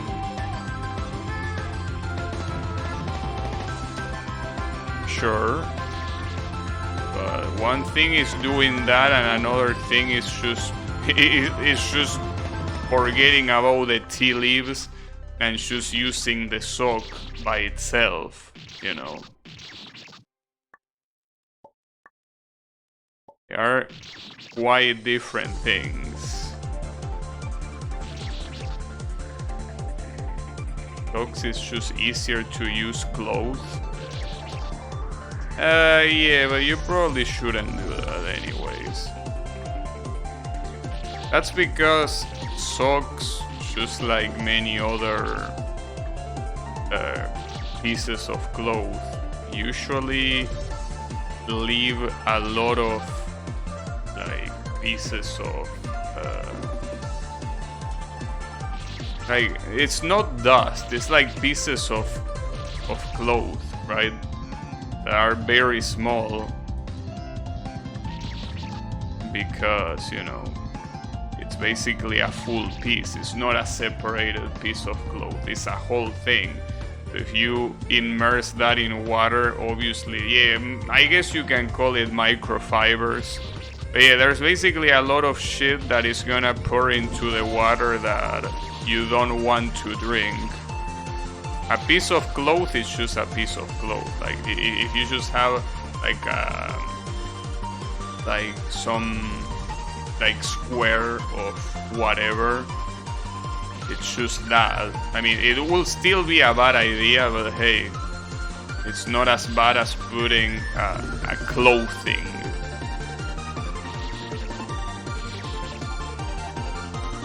Especially socks, since most of the socks are made with the kind of clothing that, with the kind of material, I mean, that is supposed to keep you warm. So if you were to use something like that, it's quite different, you know, than just using something that is meant to make. I need to look up this word in the dictionary. I don't remember how it was said in English. No, tablecloth? Really?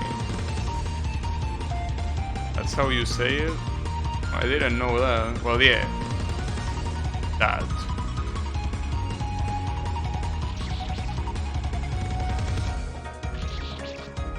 Anyways. You probably shouldn't do it regardless.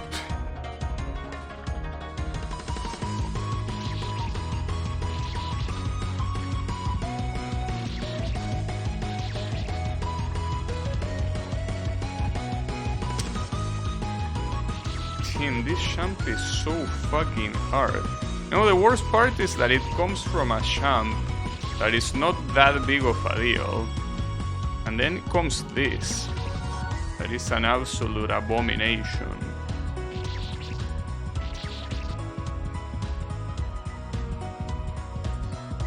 We'll talk about the thermal dynamics of brewing tea with a sock.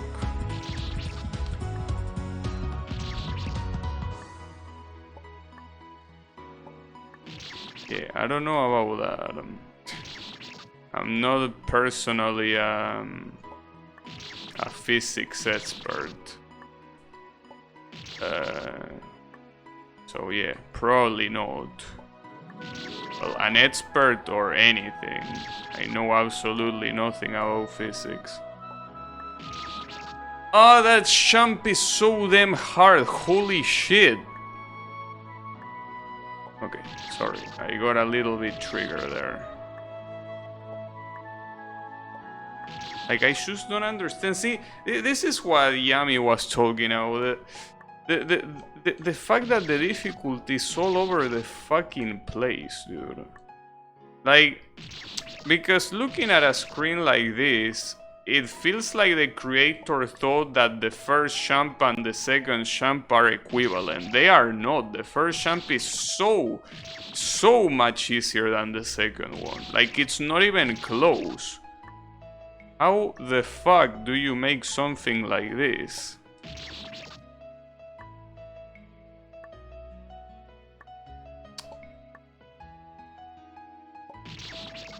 Dude.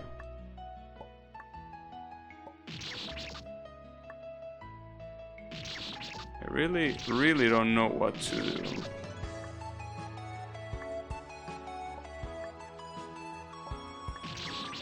Like, I'm assuming that the strategy when you do the double jump is to stand still, but I already kinda did that. And you don't reach the other side, that's the issue.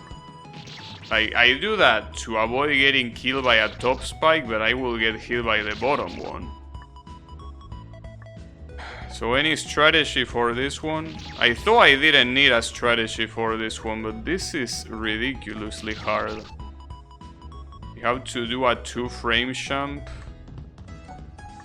I don't know what that is, but, well, I'm assuming it's a jump with 2-frame window.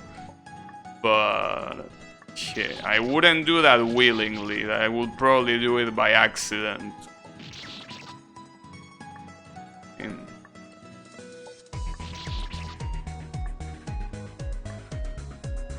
think the previous song was Karakuri Pierrot, wasn't it? Kinda sound like it.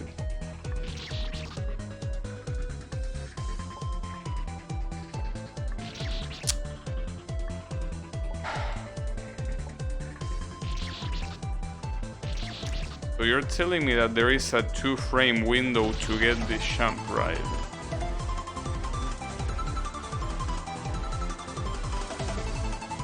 Stop moving horizontally for a moment. Horizontal distance doesn't seem like an issue as much as verticality. Yeah, but that's what I've been doing, and I just don't reach the other side. That's the issue. Like, I try staying still in the middle, and, well, staying still. Just staying still a little bit, and it doesn't reach the other side. I will say that horizontality is a problem, as well as verticality. It's the whole package of bullshit. The tempo changes aren't very subtle. Yeah, that's what I say. Well, I basically say that I would have preferred if this medley was done in, like, the whole medley was the same tempo, but it's not. It's weird because it feels like a medley works better if it is uniform. Damn, finally, holy shit. What a piece of shit of a jump. And then the next checkpoint I do it on the first try, yes. Yami couldn't be more right, dude. It really is all over the place, the fucking difficulty of this game. What the fuck?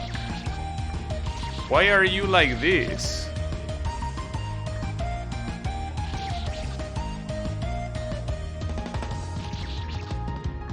Hardmore player sitting well. I'm pretty sure that Hardmore players already uninstalled the game by now. I don't think hard mode players got past the first world, you know.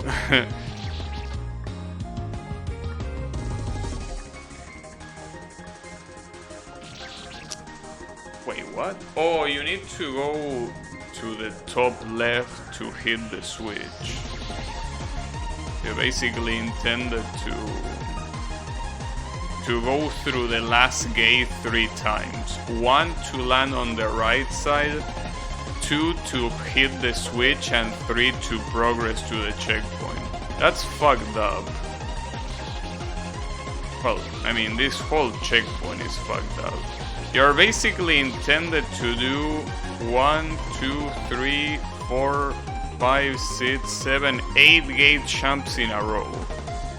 Well, not exactly in a row, but I mean that in order to beat this checkpoint, you need to successfully do 8 gate jumps, of which obviously most of them are done with a double jump.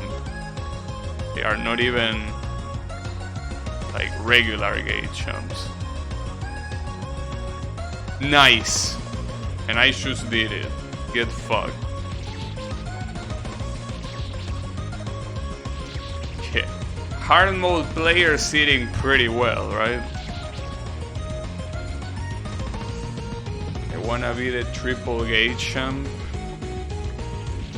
Maybe 8 gate? Sounds fun. My personal best was 47 gate jumps. Damn, nice. Is this what do you mean? Yeah, I mean, well, it was for a brief moment. Yeah, Doyu Kotona no, that song. But yeah, it has a shit ton of Vocaloid songs in this medley. Like, so far I was able to recognize Cantarella, Kokoro, Butterfly in Your Right Shoulder, Deer, well, Rolling Girl, which is the one you're hearing right now. This one that is the MMORPG anthem.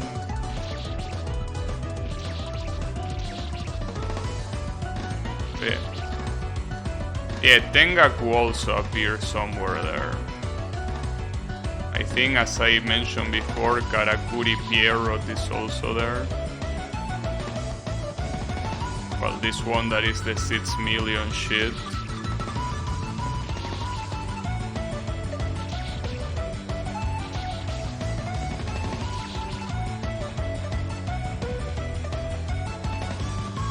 Clockwork Clown.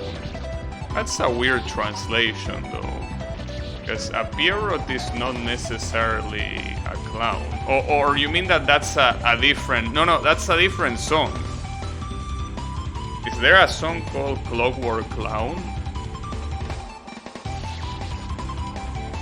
Damn, I wasn't expecting that. Because that's pretty similar to Karakuri Piero, which means the Pierrot mechanism. Interesting coincidence. Oh, it is that one. Well, that's a bad translation. Because a clown is not always a Pierrot, and Karakuri is a mechanism, not necessarily clockwork. For what I understand. And Karakuri literally means mechanism. I think. I'm not 100% sure, but... Well, actually, we can Google this right now. In shisho.org. Karakuri. Yeah, it is mechanism.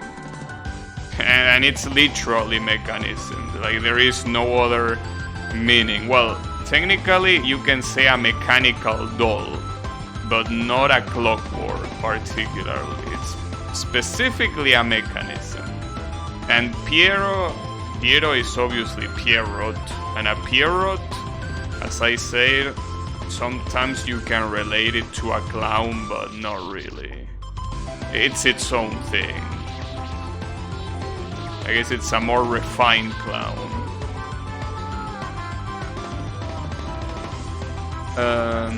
The transition from Tengaku to Rolling Girl is great.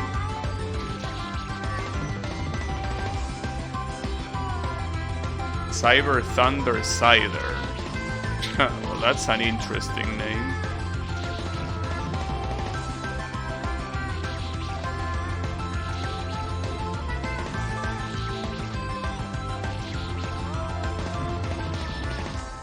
Doppelganger Arlen. Yeah, that's pretty nice, but think about it this way. What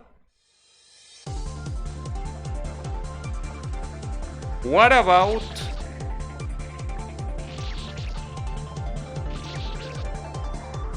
how should I mention this to be classy?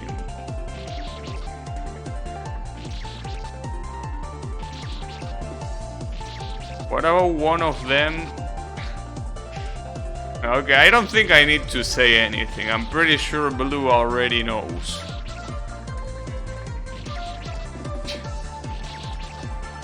Yeah, anyways.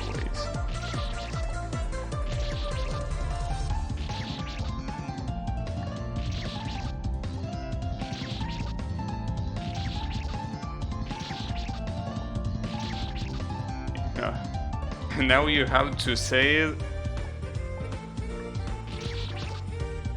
Okay. Build for BCC. I know that song from No Game No Life. No Game No Life. Why? Do they use a Vocaloid song?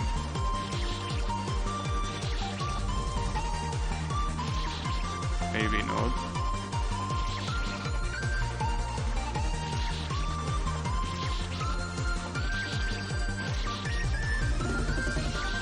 Well, now for some reason I cannot do this jump.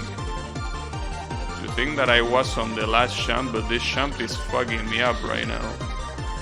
Come on, it's not that hard of a jump. Kid. Sheesh.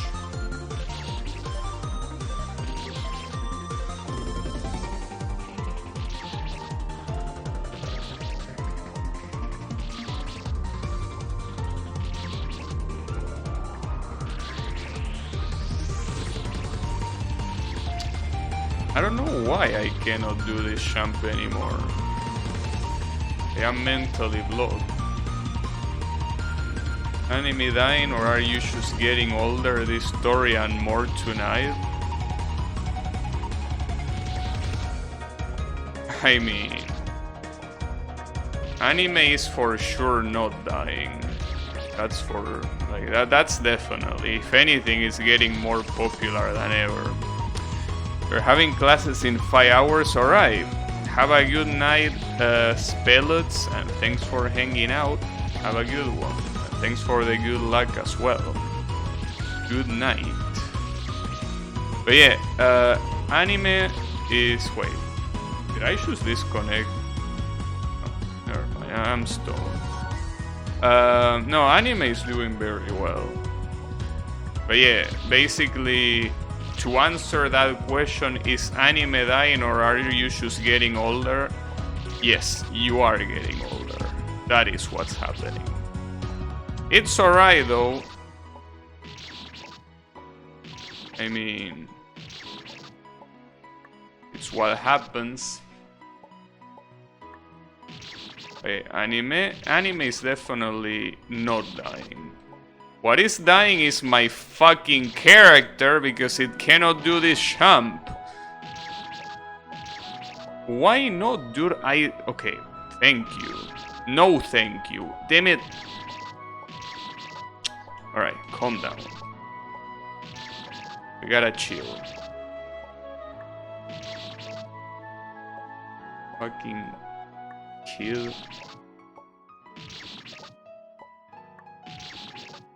Insane because like I'm pretty sure that I didn't struggle that much with this jump before, but now it's fucking me up.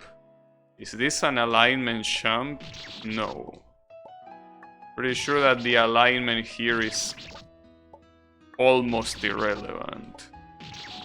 Well, I would say fully irrelevant, for the simple fact that in order to get past the first spike, you have to face the wall. If you face the wall, you are changing your align right there, so I'm pretty sure align does not matter here. I don't think there is a way to get past that spike without touching the wall. Maybe there is, but even if there was, align is not gonna help you here. This is basically just timing the jumps right. It's just it's a very hard jump. Like, at this point you should be used to this. Basically jumps that are way harder than the rest of the screen combined. That's pretty much what this fucking idiot thinks it's good design. Or maybe he doesn't. See, that's the thing. As I say before, it's all about not caring. And there is definitely no care. No shits given. Because otherwise checkpoints like this wouldn't really exist this way, at least. On the bright side, at least this is the first jump instead of the last one. It just comes out of nowhere. No sense of balance or order. Just put that there because you feel like it. Nice, and now that's a pretty funny way of dying, I gotta admit though. Hey, I don't know why I'm so mentally blocked by this jump. It's not that hard, but for some reason I cannot do it. Or maybe it is that hard. Maybe it's one of those like 2-frame jumps as the other one or whatever, and I just got lucky at the beginning. Just like this asshole probably also got lucky at the beginning when he made this jump. Like, he did it in the first try and was like, yeah, this jump is fine. And then never tried it again. It's most likely the case.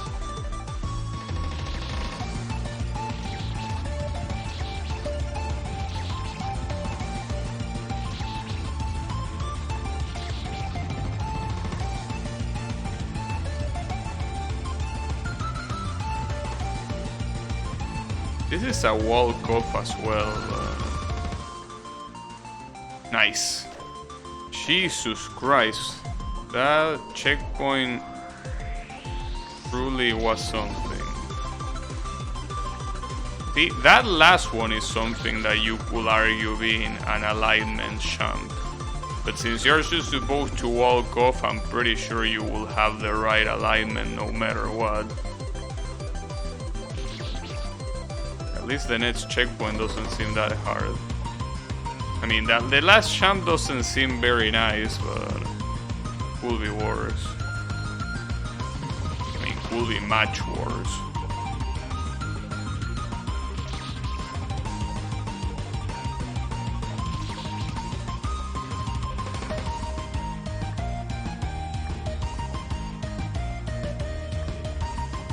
See, this is basically another good example. How the previous the previous checkpoint, then you have this checkpoint. For some reason. Like they are comparable somehow.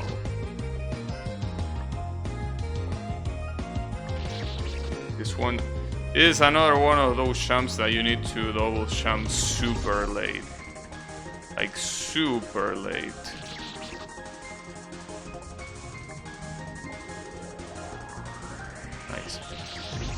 Oh, that's pretty cool of you.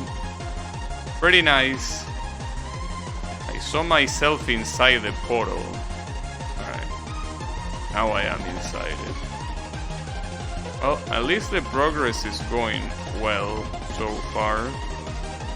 Again, keep in mind that this is the last world before the final world.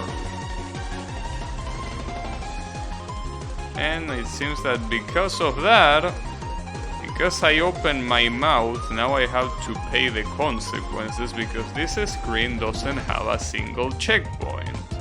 Aside from the initial one, obviously. Ain't that beautiful? Not a single checkpoint at all. It doesn't seem like the kind of screen that is super easy. I mean, judging by what I'm seeing, it's not like there is one jump that seems particularly hard, but whatever. It doesn't seem that bad, honestly. I think I'm just exaggerating here. It's just basically being consistent with the jumps, because none of these jumps are hard. Should play a fun game by someone who sucks at these games next time. Yeah, but sometimes it's not even that, you know, like when you're making a game, you can just get super lucky when you're testing something and get it on the first try. That also happened in Boshi with Solgreen. Like Solgreen, there is a jump, a trap in Solgreen. That it's a gigantic eye popping out from a bottomless pit, and basically it's like almost frame perfect to trigger that trap and not get hit, essentially. And that's because most likely Solgreen didn't test it more than once. Like he tested it once and he was like, yeah, this is fine, let's just leave it like that. And it wasn't fine, because for a trap that is just supposed to be a one-time thing, it's actually super hard to even dodge it knowing that it's there. So a lot of these checkpoints that are clearly way harder than others, it's less about the maker being super good at the games and more about the maker not testing shit. And that's the reason why I don't like this creator already. Because a lot of these checkpoints reek of no effort. Reek of just putting shit, testing it once, and then, you know, clapping your hands together, done. That's why I'm talking so much shit about the creator. I mean, I'm also salty. If I wasn't salty, probably I wouldn't do it, but yeah, I just feel like it's really the perfect example of lack of effort and lack of care. But whatever. Too late now. Already made promises. Already set my mind to it. We gotta not only just finish this game, but also the other one. It's too late to back down now. Yes, ice.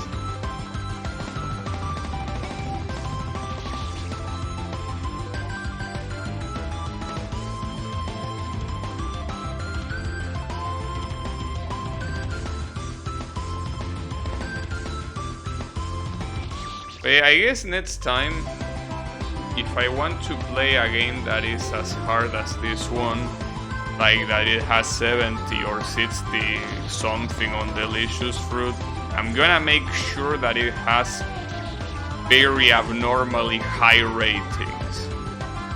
Because this is, well, see, that's the problem. This game is 7.8. I mean, that's not abnormally high, and that's the reason why I'm saying abnormally high, but that's the issue. 7.8 for this game. Like, I understand that fun games are full of garbage, so having something like this makes, you know, having this, like the garbage makes this game look good, right? But 7.8, I feel like you're being too generous. And that's the reason why I say unusually high ratings.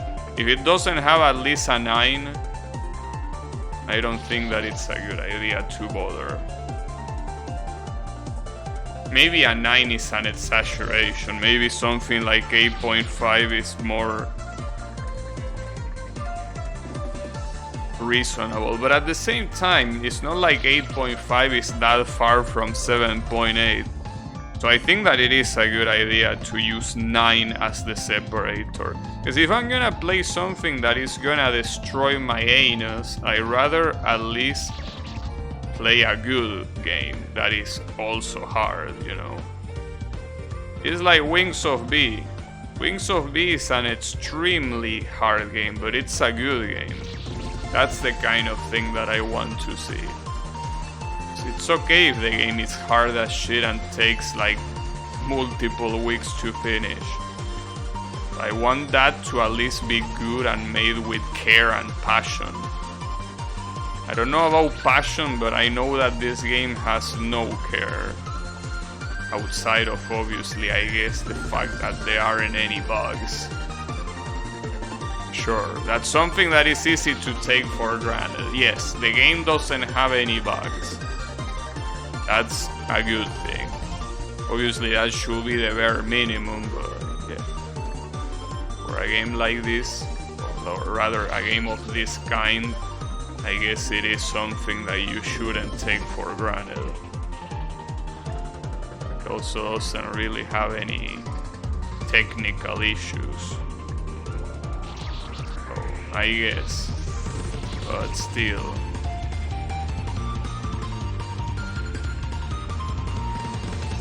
But yeah, I mean, at least this world is not bad. It's just that it's plagued by the nonsensical, unbalanced difficulty. That one checkpoint is suddenly the bane of your existence.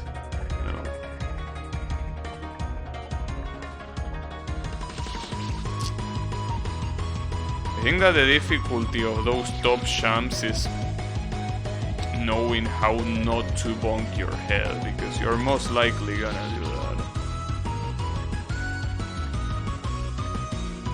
It's whatever.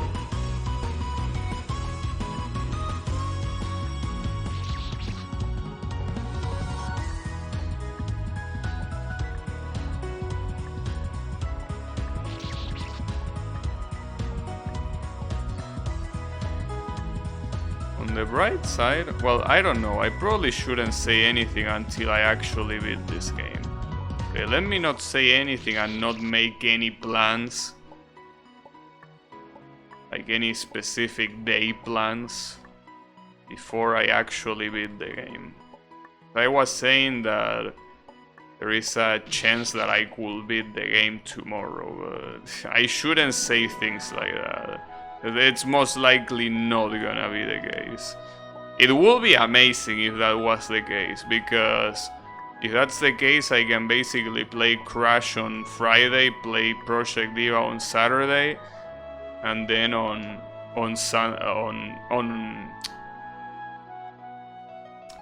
Crash on Friday, Project Diva on Saturday, and then the sequel to this game on Sunday. That will be the plan, but yeah, I don't know. The fact that there is still one more world on top of, well, finishing this one, obviously. Yeah. I don't know.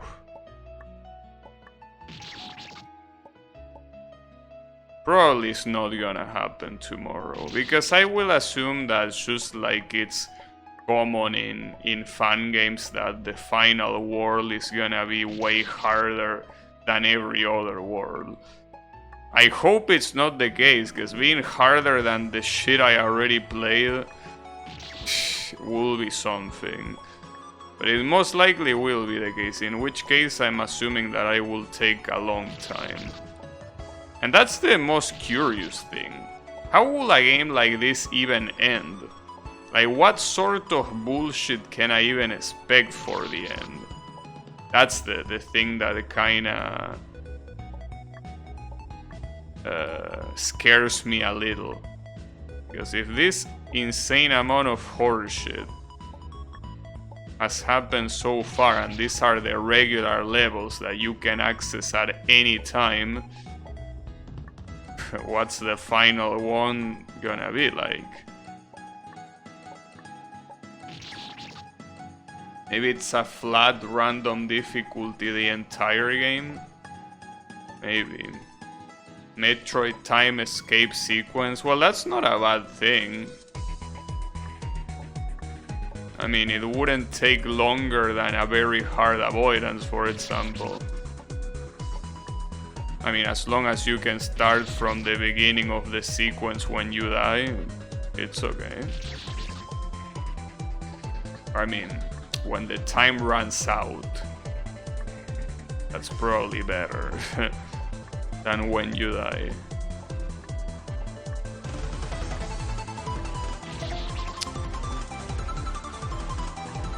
Yeah, I don't know.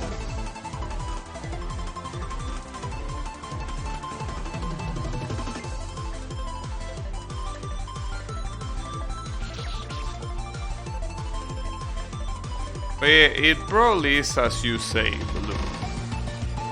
Like, the final stage is probably gonna have a random burst of difficulty, just like every other world. It's not gonna be any particularly harder than any of the previous worlds, basically. Anything is possible.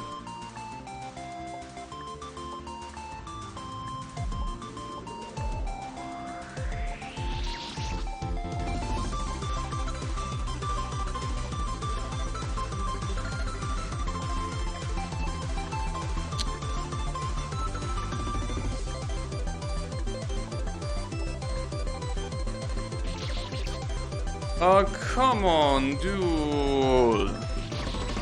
Fuck. I feel like today I'm gonna end the stream earlier. Because, I mean, the avoidance at the beginning already fucked me up quite a bunch, but Needle is just something that I cannot play for long periods of time because it just triggers me. Needle triggers me to no end. Avoidance, I feel like it triggers me more, but yeah. Avoidance is something that happened at the beginning of the stream. So basically now I have to deal with the tiredness of both the avoidance and the previous needle. Well, by the previous needle I mean the previous screens of this world.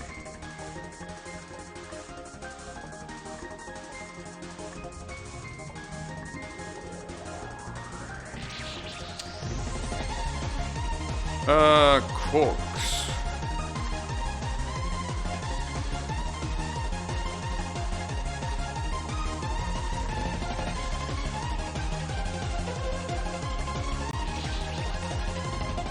So I gotta say that if I do end up beating this game whenever that happens, I will feel very proud of myself because it means that my patience hasn't gone away yet.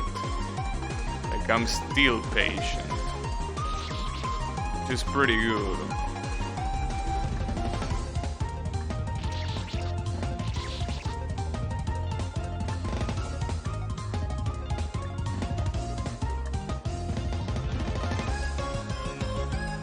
I beat Superhero. Yeah, but Superhero, I guess the difference is that it's something that I knew I could beat because I already did it.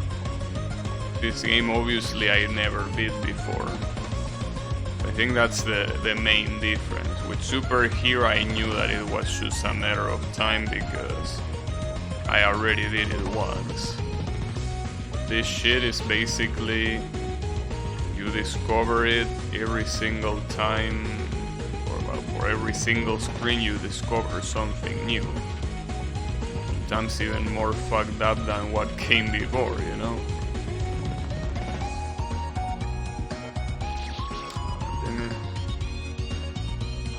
And that's another thing that I don't like about Needle. Well, I say this multiple times, but how claustrophobic it is, dude. The fact that you have to operate in limited space, like, no, dude, I want to run through an open field. I don't like this, being so limited like this. It sucks. You know?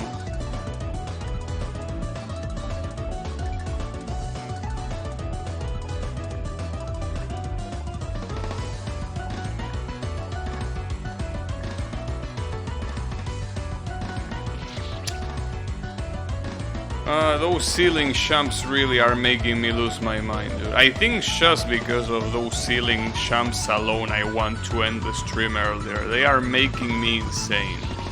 I feel like there is not... Well, yeah, there are many other things, but one of the lamest things that I feel you can do is making anti-bonk champs. Like champs that require you to jump so shortly that you don't hit the ceiling because otherwise you die. They are so fucking annoying, dude. I want to jump as much as I want. I don't want to be limited like that.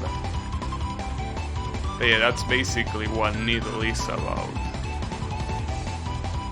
About moving in very limited places.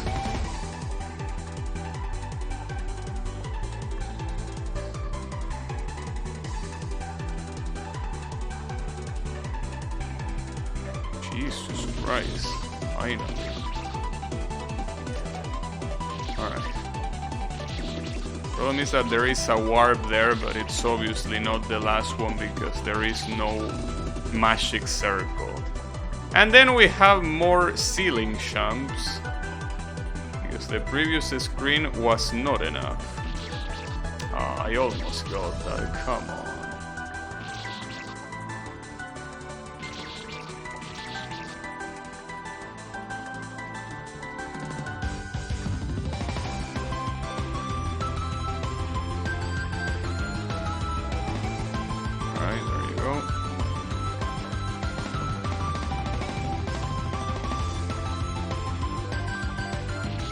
Wow, that looks like such a shitty ass jump.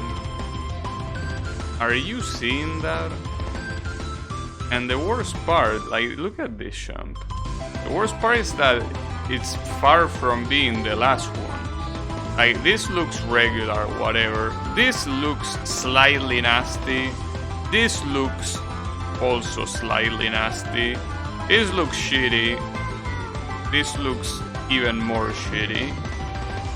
And then this just looks chokeable. This is gonna be another one of those checkpoints, isn't it?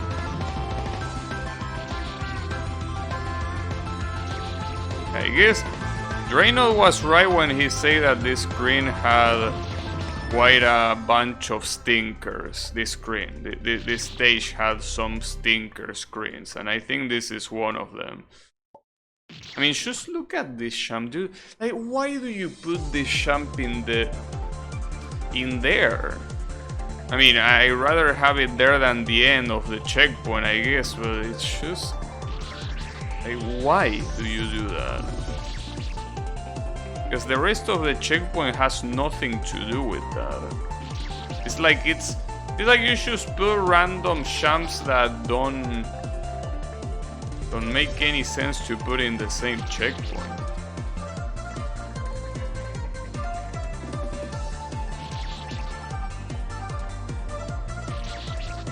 Oh, that's 1,000-year solo.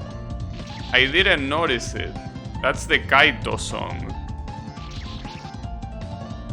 Pretty cool. That's the first time I recognize it.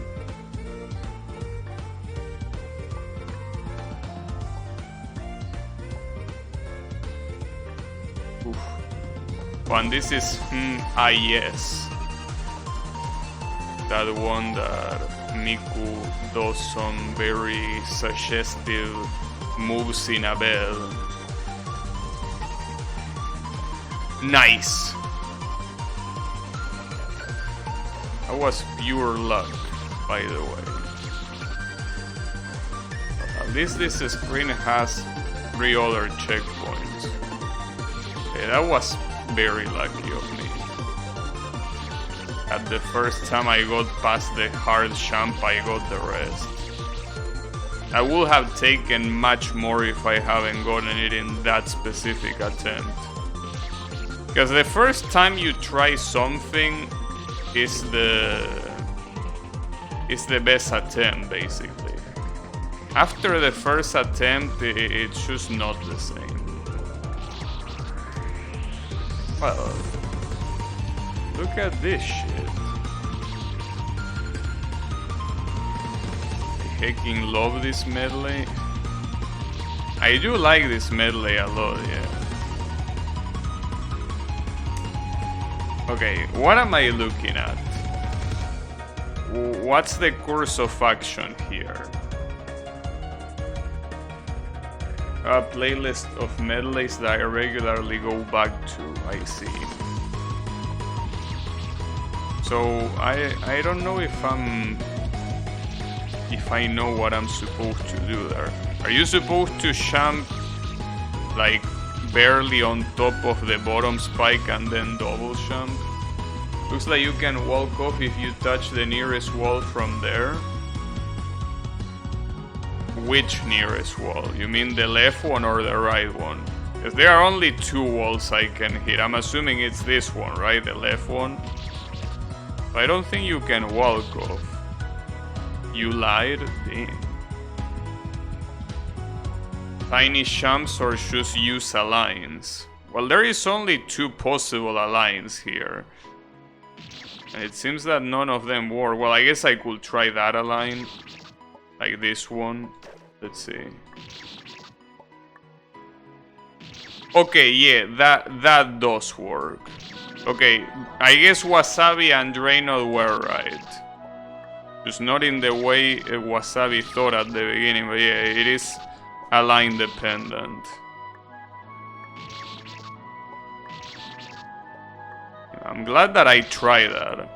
Because I was like, if these 2 walls are here, it's because one of these is the right align.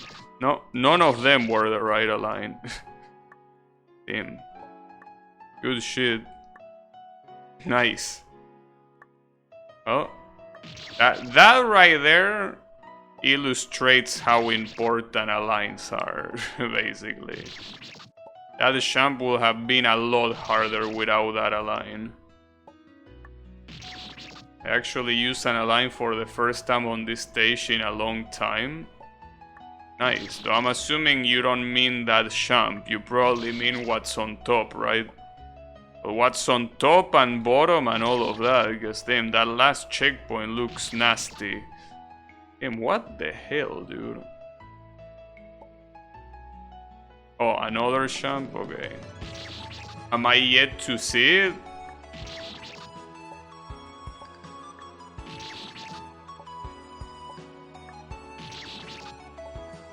You think so? Okay.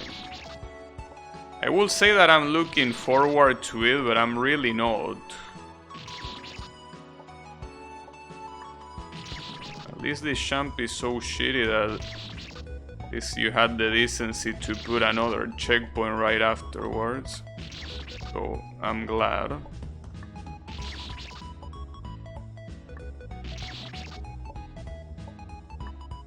Nice. I guess it could have been worse, really. Damn, alright. So these are weird checkpoints, I gotta say. Mostly because what comes afterwards looks a lot harder. You know, like the contents of the last checkpoint of this screen look very bad. Maybe I'm just getting scared for no reason. Maybe they are not that bad. They look kinda bad.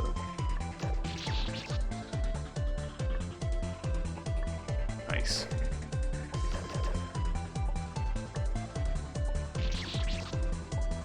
Let's find out if that's the case or not.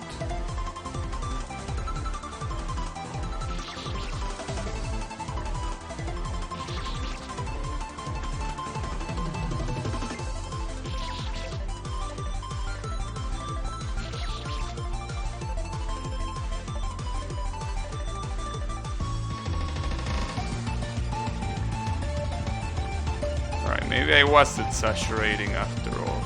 And then this shit just keeps going, and what the fuck am I looking at? Well, that looks interesting. At least this one has been... This screen has 5 checkpoints. 5. I think this is the most checkpoints I've seen on a single screen in this game. So far. I don't think I've seen any other screen with as many checkpoints. The fact that part is that this is still not the last screen, since the portal here doesn't show you anything. That's fucked up.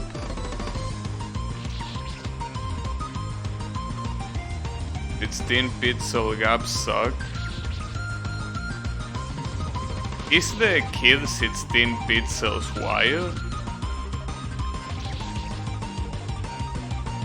Or is he smaller? Because if he's 16 pixels, you have to be perfect. He's 11 pixels, so okay. So you have a lot of leeway. Not that much though, because if every move you do moves you 3 pixels, then you basically have only 2 possible positions. Pretty much. I guess that, yeah, it's like you have 2 pixels of leeway.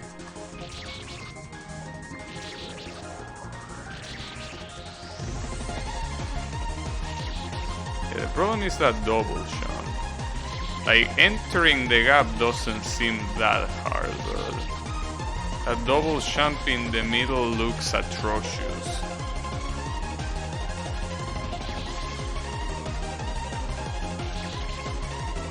I wonder if I can do it in a single jump, but it doesn't look like that.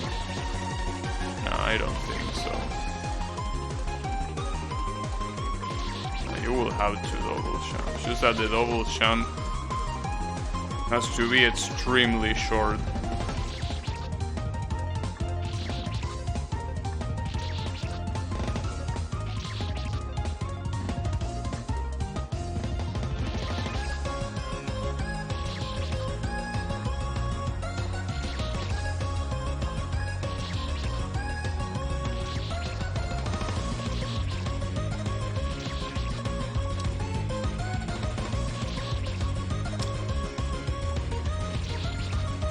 Needle.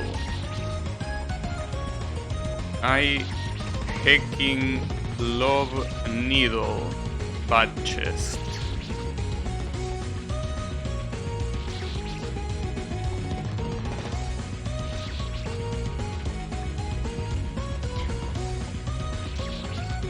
I feel like that's even better than bad chest. That sub-price emote.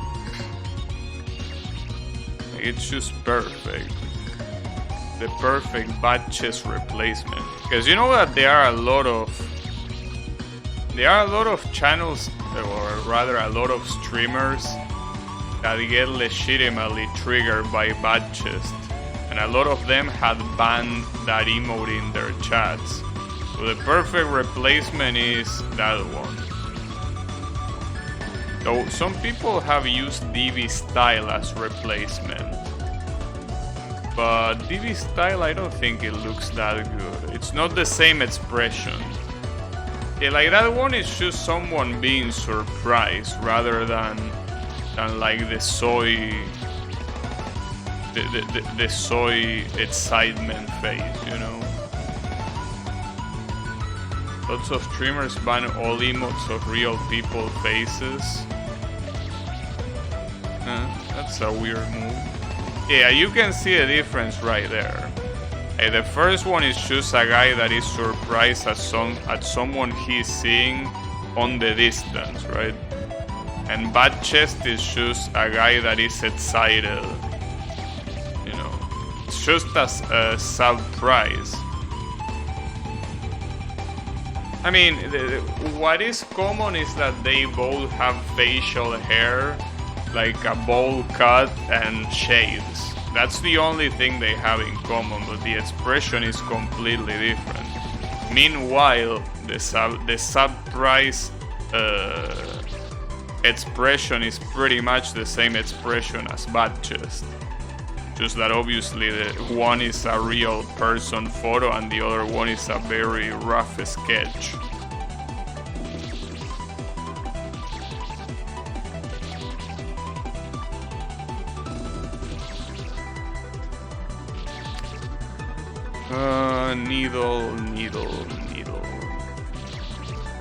Needle is what I'm gonna show up your ass if I ever see you, creator. I don't know if it's a better idea to, like, once you do the double jump, it feels like a better idea to just go for to just get out of this thing instead of landing on the second, like, column. Just go for it, right? Seems like a better idea, I think. Problem is that it's hard to just nail that jump, regardless. And I'm not sure if I even have the angle for that. It's alright, Miku is singing here to calm me down. She knows that I've been through shit. We'll say I've been through hell. I think that shit is a more fitting word.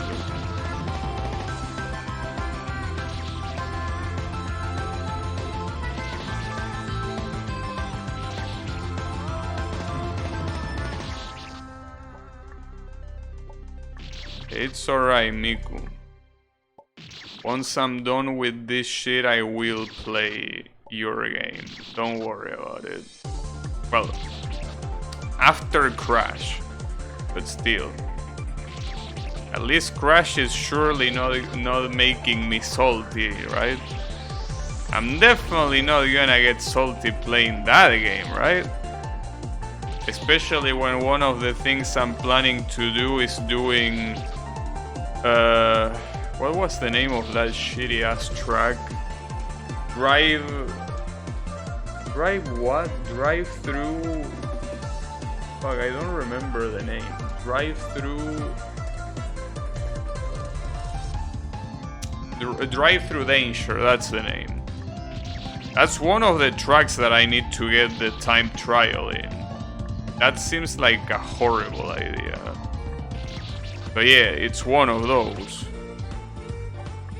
And that track sucks so much ass. It sucks so much ass that today I played online in that track and basically everyone was falling left to right.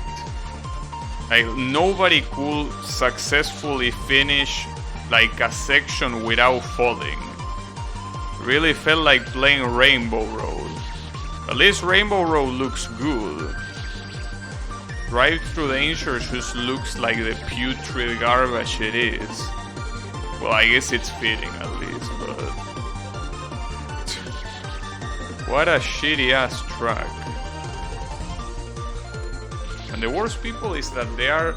The worst people. The worst part is that there are people that vote for that track in lobbies. That's why I'm glad, Blue, that you... Nice, team. Good shit. See, I just needed to bitch about Drive Through Danger and it was enough to beat the checkpoint. But no, I was about to say, I'm glad that you clipped that moment when I call out those borders. That's a very good clip. I gotta say that is an actual good clip. Fuck people who vote for Drive Through Danger. Fucking shitty ass track. Wait, what is this jump? Damn, that looks annoying. Well, that looks annoying, but what about the rest? Well, I don't know about the rest, really. Like, the rest, maybe it's just a matter of being there and actually trying, but it's not like the rest of the screen looks that bad, especially because of the amount of checkpoints. But this jump here looks horrible. Looks absolutely horrible. I'm not even sure what I'm supposed to do.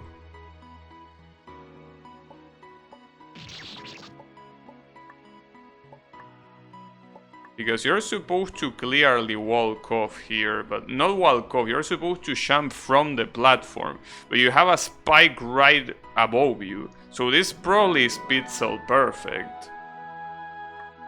Because otherwise that happens, like you double jump in the air and obviously you don't want to do that. You need to jump from the platform and then jump afterwards. It was a funny moment, it was a pretty nice moment, yeah. But you know, it's pretty crazy to think that all that shit that I did, like all the times that I struggled with, are probably a thing in the past just because of that one trick, dude. That's the biggest proof that your game fails to explain the way it works properly. If only finding one fucking trick because I watched a tiny video and I started applying that and suddenly I'm like twice as fast as I was before. It's so stupid. I still can't stop thinking about it. Because you have games like Project Diva, for example, that you get progressively good, right? It's a slow process. It's not like they are hidden mechanics. I mean, sure, you can find out different combinations in your fingers to get some notes and whatever, but it's something that it's progressive. You get better because you get your fingers used to it, you start building more muscle memory, and at the same time better reaction speed and all of that. But here it's none of that. It's just discovering there was a mechanic that was supposed to be used that way. And the game doesn't tell you, the game doesn't give a shit about you figuring that out or not. It's so fucked up. Because it really changes a lot, at least in terms of time trial. Pretty sure that in adventure mode it doesn't really change that much. Maybe it will change some relics. I think relics for the most part remain relatively unchanged, you know. And the rest of the adventure mode you can beat it without doing anything crazy, so.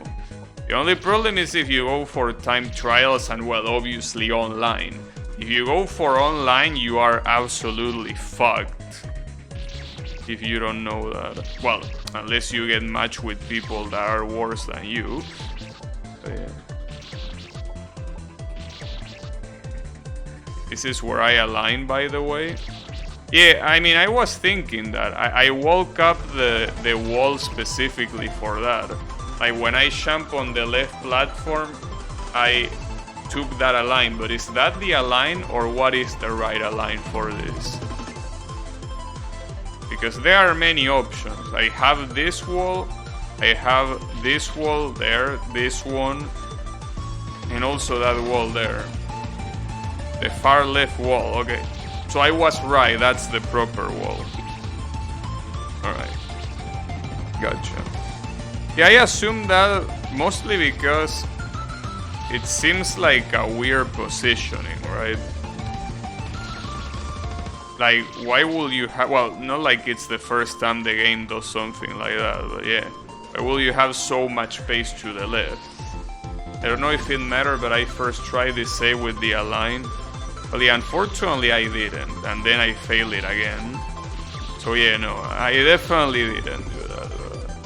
Hey, if it worked for you, it might work for me too. But not on the first try, at least.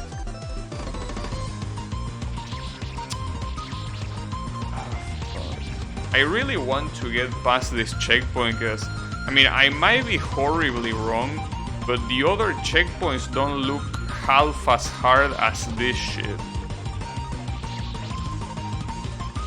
Like, these two first checkpoints of this screen are fucking trash.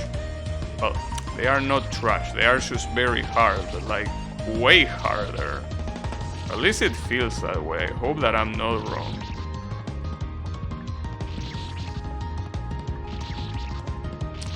Like, this jump here is already hard, but the other one, the one that you use the align on, the one is just messed up. So how did you jump here? Like, did you run and then jump, or did you position yourself and then jump? Which one did you do?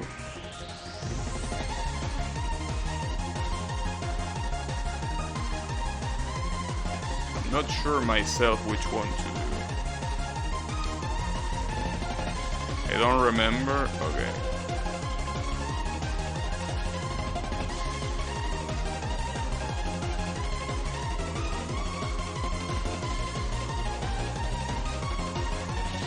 Oh, fuck me. No, come on. Okay, you don't need to check it anymore, Draynor. I got that by running. In fact, I got that by running after failing with just positioning myself. So that's more of a...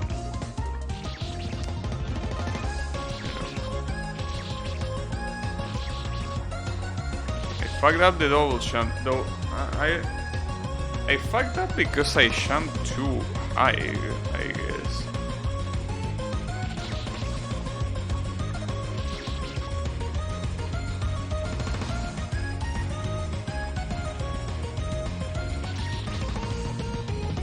It's still hard no matter what you do. It's just a very shitty ass jump.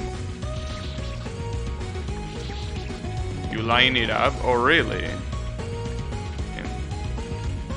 I did the opposite.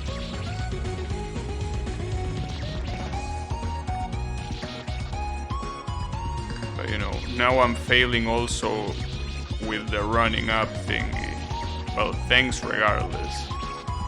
I don't know which one I'm gonna use, but it's gonna be hard regardless. I feel like I should stop here though. This is way too much bullshit for one day, dude. I am exhausted of this piece of garbage game.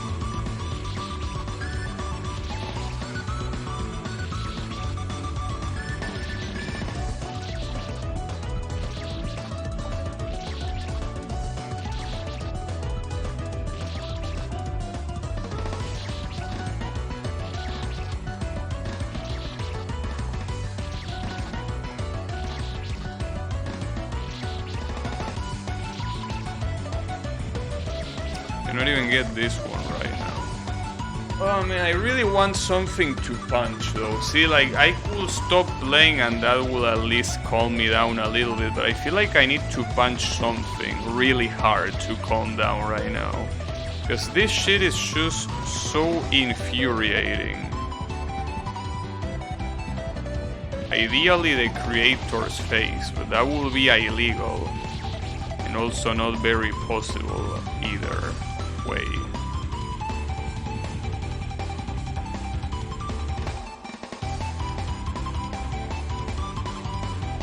consider becoming a better player? I mean, have you considered not working for a 3-letter agency? Yeah, I thought so.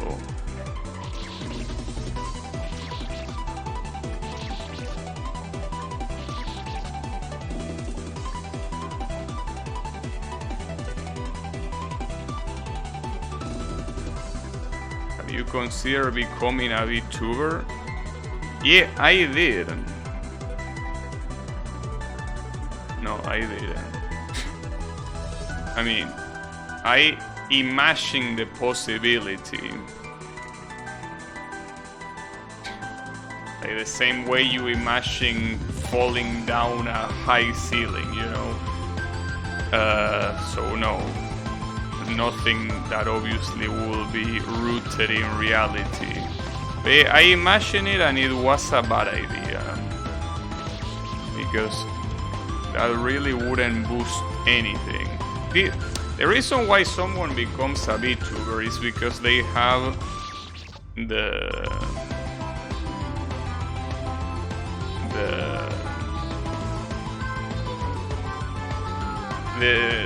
hope of becoming bigger, right? Well, unless you start as a VTuber right away, but I mean, if you are not a VTuber and you become a VTuber, it's because you want to make it big or something. You want to boost your viewer base. Well, in my case, I don't see how that will work.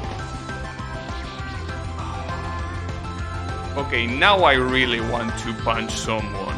Now, maybe before I could refrain myself, but now I really need a face to punch. I really, really need it.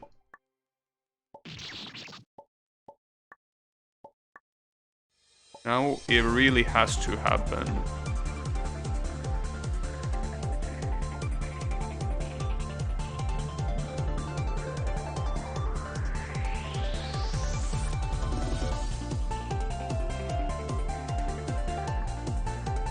At least if I fail the jump like that, I can still save it, more or less.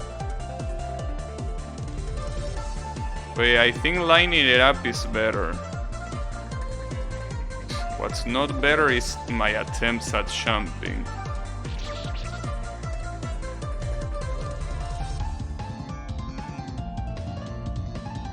See, that's the problem. As much as I want to stop, I also don't like this checkpoint, you know? So I really want to obliterate this checkpoint now.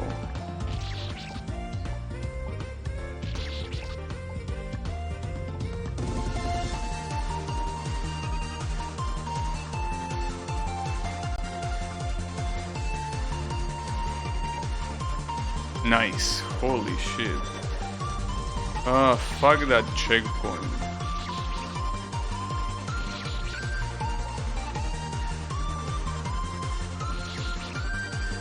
No, you cannot jump that from above. No, definitely not. No, you're supposed to... Okay, yeah, that's not that hard. You should cosplay as Songli, go to a convention and you might find a hotel. Dude, I don't live in capital city anymore. There are no conventions here. There is nothing here. And even if there was, the last place I want to step a foot into is a convention of Genshin Impact fans, you know. It's already not very nice to meet them online. I wouldn't imagine how bad it would be to meet them in person. So no thank you. Besides, whatever Hutao I might find is probably gonna come with a surprise, so I'd rather not. There is nothing here that's a feature. Yeah, it is. I mean, that's the whole point why I moved here in the first place. That's exactly the selling point of this place. You know, that's the whole idea.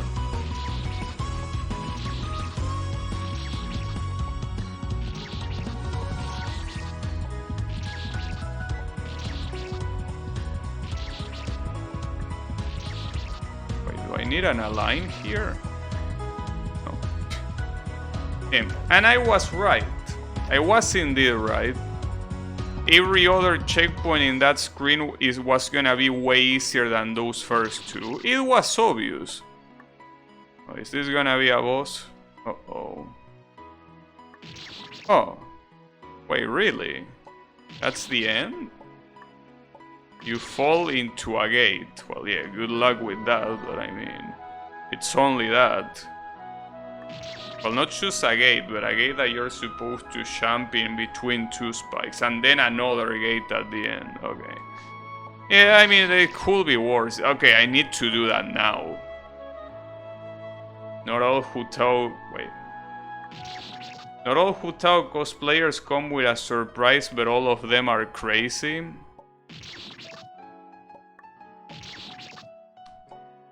Well, seems like devotion to the character. I really want you to meet Hutao though. I wonder what you're gonna think about her. Though I'm pretty sure she doesn't appear in the main story. Like, to actually meet her, well, aside from doing the event, aside from that, I think you need to specifically do her character quest. Fuck me. Is she not in the main story? I think she's not. For what I remember, the first time I saw her is in her own character story. That almost every 5-star has a character story dedicated to themselves. Including Songli, obviously. So yeah. I think that's the first time she appeared. I don't think she appears in the main story. Because she's completely irrelevant to the story. I did meet Chichi, who YouTubers call... Keke? No, you pronounce it Chichi. The Japanese version of the name is Nana. Because it's supposed to mean 7, I think. Like Chichi in Chinese, I think, means 7. So, as it's very common with Chinese to Japanese translations or Japanese to Chinese translations, what they do is usually, if it's written in Chinese characters, which in Japanese case is kanji, they should read their native reading. So, for example, Reimu Hakurei, the protagonist of Touhou, in Chinese she has a completely different pronunciation, like something like, I don't know, something like Gong Ho whatever, right? Because they literally read the kanjis for Reimu Hakurei, or well, Hakurei Reimu, I guess, but they read it in Chinese. In this case, it's the same. Chichi has specific characters, or one specific character, I think, and in Japanese that character is read Nana, right? And that's also for a lot of other characters. For example, Beido in Japanese, if I'm not mistaken, is called Hokuto, which is a constellation. Kiki. Yeah, it could be Kiwi, yeah. But no, usually that's the case with names that are written in Chinese characters. You know. If I'm not mistaken, Kechin in Japanese is Hokusei, I think, or something like that. But yeah. There are others that are the same. For example, Shangling is Shangling. Xiao is Xiao. Well, actually, Xiao, I think they pronounce it Shou in Japanese, or something like that. Kokoro is Kinchin. It could be. I mean, after all, Kokoro is a very common word, you know. What about Amber? No, but Amber... No, see, here's the thing. These characters are Chinese. I mean, in case it wasn't obvious, Liyue is supposed to represent China, right? So the names of the characters are written in Chinese. Amber, well, technically every single name is written in Chinese, but the thing is that a character like Amber that is not Chinese, I'm pretty sure that the Chinese characters only have their phonetical pronunciation. So Amber is Amber. Well, I think it's Amber. I actually don't remember what they call her in Japanese. Okay, you might have a point. I don't remember what they call her. But, you know, a lot of those characters have the same name. Is Mondstadt the UK? Mondstadt is supposed in general to represent medieval Europe, not a specific country. The one that is gonna represent a specific country though is Fontaine, which is the city that is gonna come next, that it's supposed to represent France particularly. I mean a specific European country. Because, for example, Inazuma is supposed to be Japan, Sumeru is supposed to be the Middle East, Natlan is supposed to be, I think, South America or Africa, I don't remember which one. Well, Snedhaya or whatever the fuck you pronounce it, it's supposed to be Russia. And what is the... yeah, I think that's it. Those are all the cities.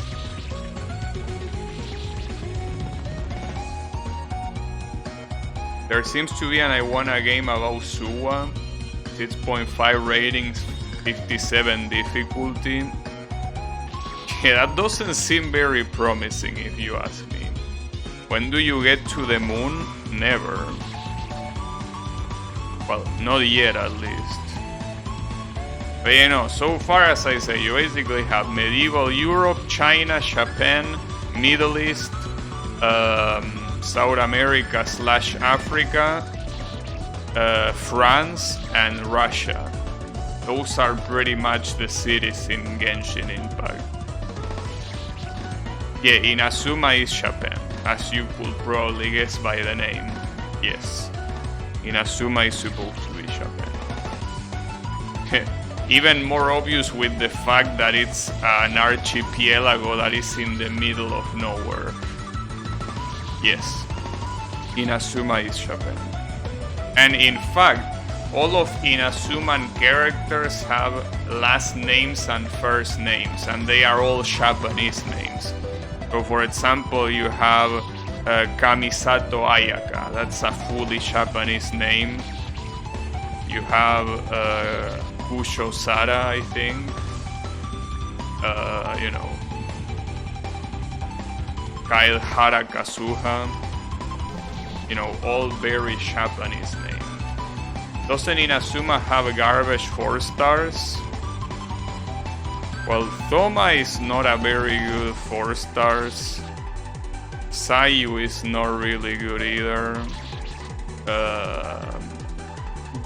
Goro is not bad, but it's very team specific. Like, it's the kind of character that if you don't use it in a Shio specific team, it's garbage, yes.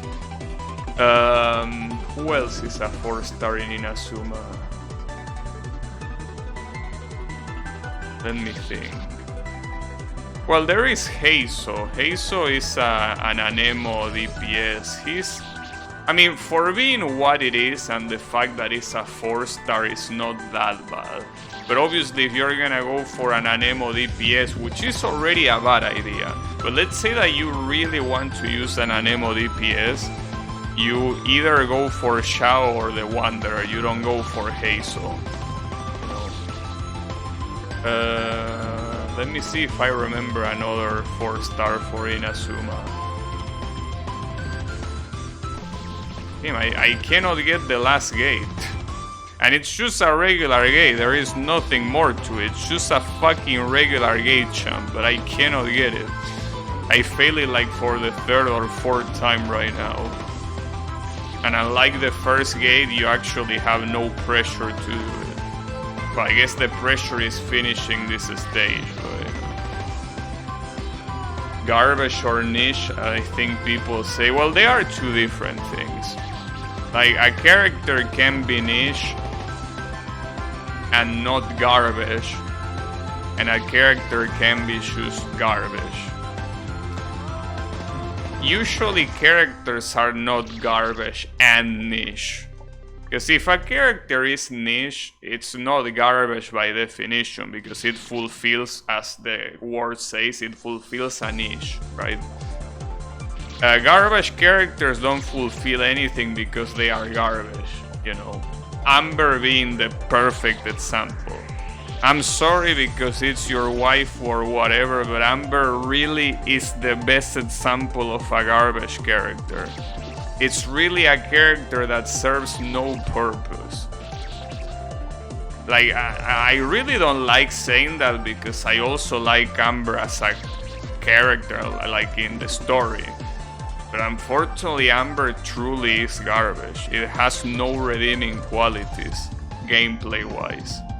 It's just terrible.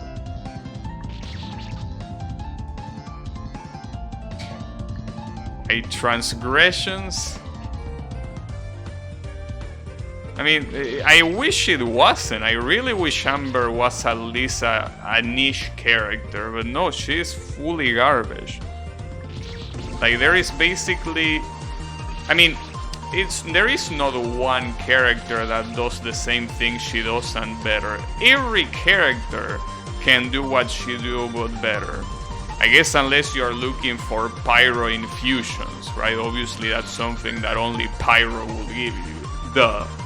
Or if you're looking for a bow user, yes, obviously the only thing better if you're looking for that is another bow user. But yeah. Basically, if you want a bow user that is also pyro, even if it's not really that good of a character, you have Yoimiya. I mean, it might not be... Then finally, holy shit! Alright. All the 8 worlds are completed, but unfortunately it's not over yet because there is one final 9th world. So on to that. Oh, and of course you have a moon remix from DuckTales. It wouldn't be any other way. But now I can say that I played the original game. I played the original game, so now I no longer am ignorant of that. Welcome to the end game. The halfway point? I hope not. But you know, at least, see, something that I gotta be glad if that... Oh, yeah, don't go there. I almost fell for it. But yeah, something that I gotta be glad is that not a single one of Yami's prediction was true so far. Will be very interesting if this one prediction of this being the halfway point ended up being true, but I kinda doubt it. He hasn't been right a single time in terms of predictions. I mean, obviously he has been right in terms of champing strategies, but in terms of predictions, not even once he was right. Not even once. So that's great.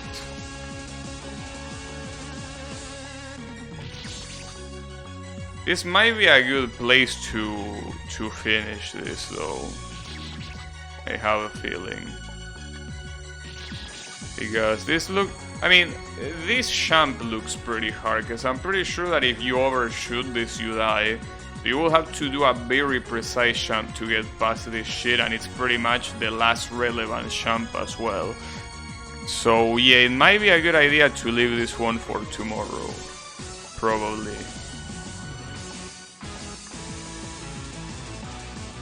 Or maybe... Oh, come on, no.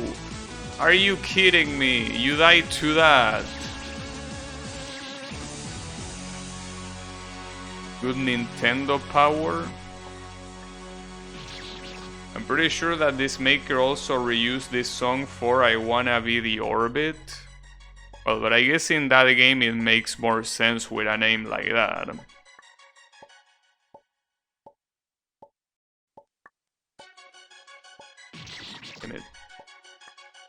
Pretty interesting that... Well, I know that the original I Wanna Be the Guy used this theme for like the beginning of the final part, but it's pretty interesting that DuckTales got so popular in fan games. I mean, to the point where Boshi uses the Himalaya theme in the 7th stage, I think, or the 6th one of those. Oh, damn it. Now that I've been able to do that jump, I need to do this, dude. Damn it. Could have ended before I got the idea. It's okay. Don't you worry about it. Like, I just want to reach a checkpoint that looks super fucked up. Because that will definitely make me stop. But see, this checkpoint doesn't look that fucked up, that's the issue. Like, aside from that jump, but I already did it once. I hope you never stopped. I don't think that will be a good idea. You know.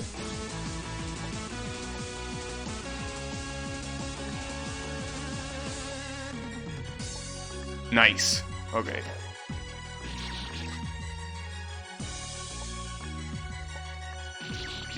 That second jump.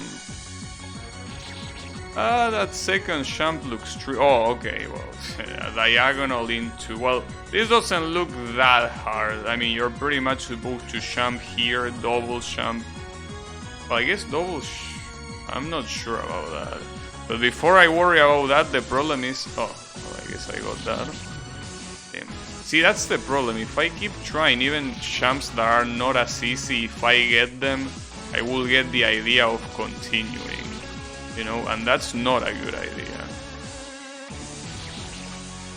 So surprisingly so far, every screen right now has been easier than almost any screen from the regular worlds. So far at least.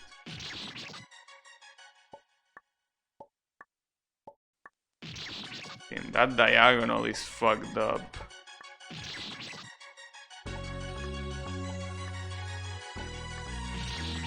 Diagonal is truly fucked up.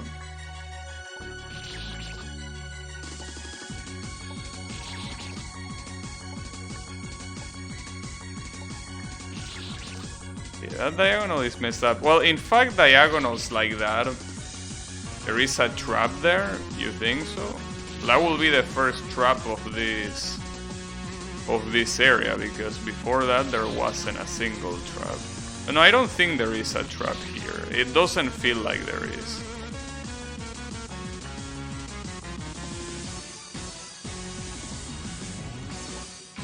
Damn, I didn't even need to do the gate jump. I'm pretty sure I failed the gate jump there. It's just that the game teleport... Okay, there you have the trap. You wanted a trap, there is your trap. Oh, and this is gonna be full of... Okay. This is a good place to stop. This is definitely the place to stop, so let's do that. But hey, at least we reached the final world.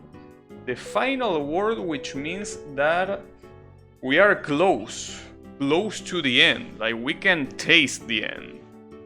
But yeah, no, yeah, it got merciful. Like, I will need to watch the replay, but I'm pretty sure I failed that gate jump. But the warp to the next area was for some reason before the other side of the gate jump. Which I'm glad, hey, I'm not gonna complain.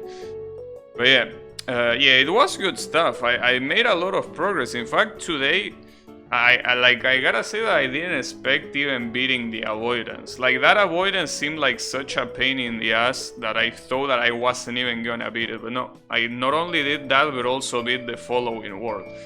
But yeah, right now the only thing left is the final world. Don't know how long it's gonna be, how hard it's gonna be, but that's something that I'm gonna figure out on the next stream. So thanks everyone a lot for watching, and obviously for the advice and all of that. And I'll see you on the next stream with hopefully the finale for I Wanna Be the Permanence. So have a good one, everyone, and take care.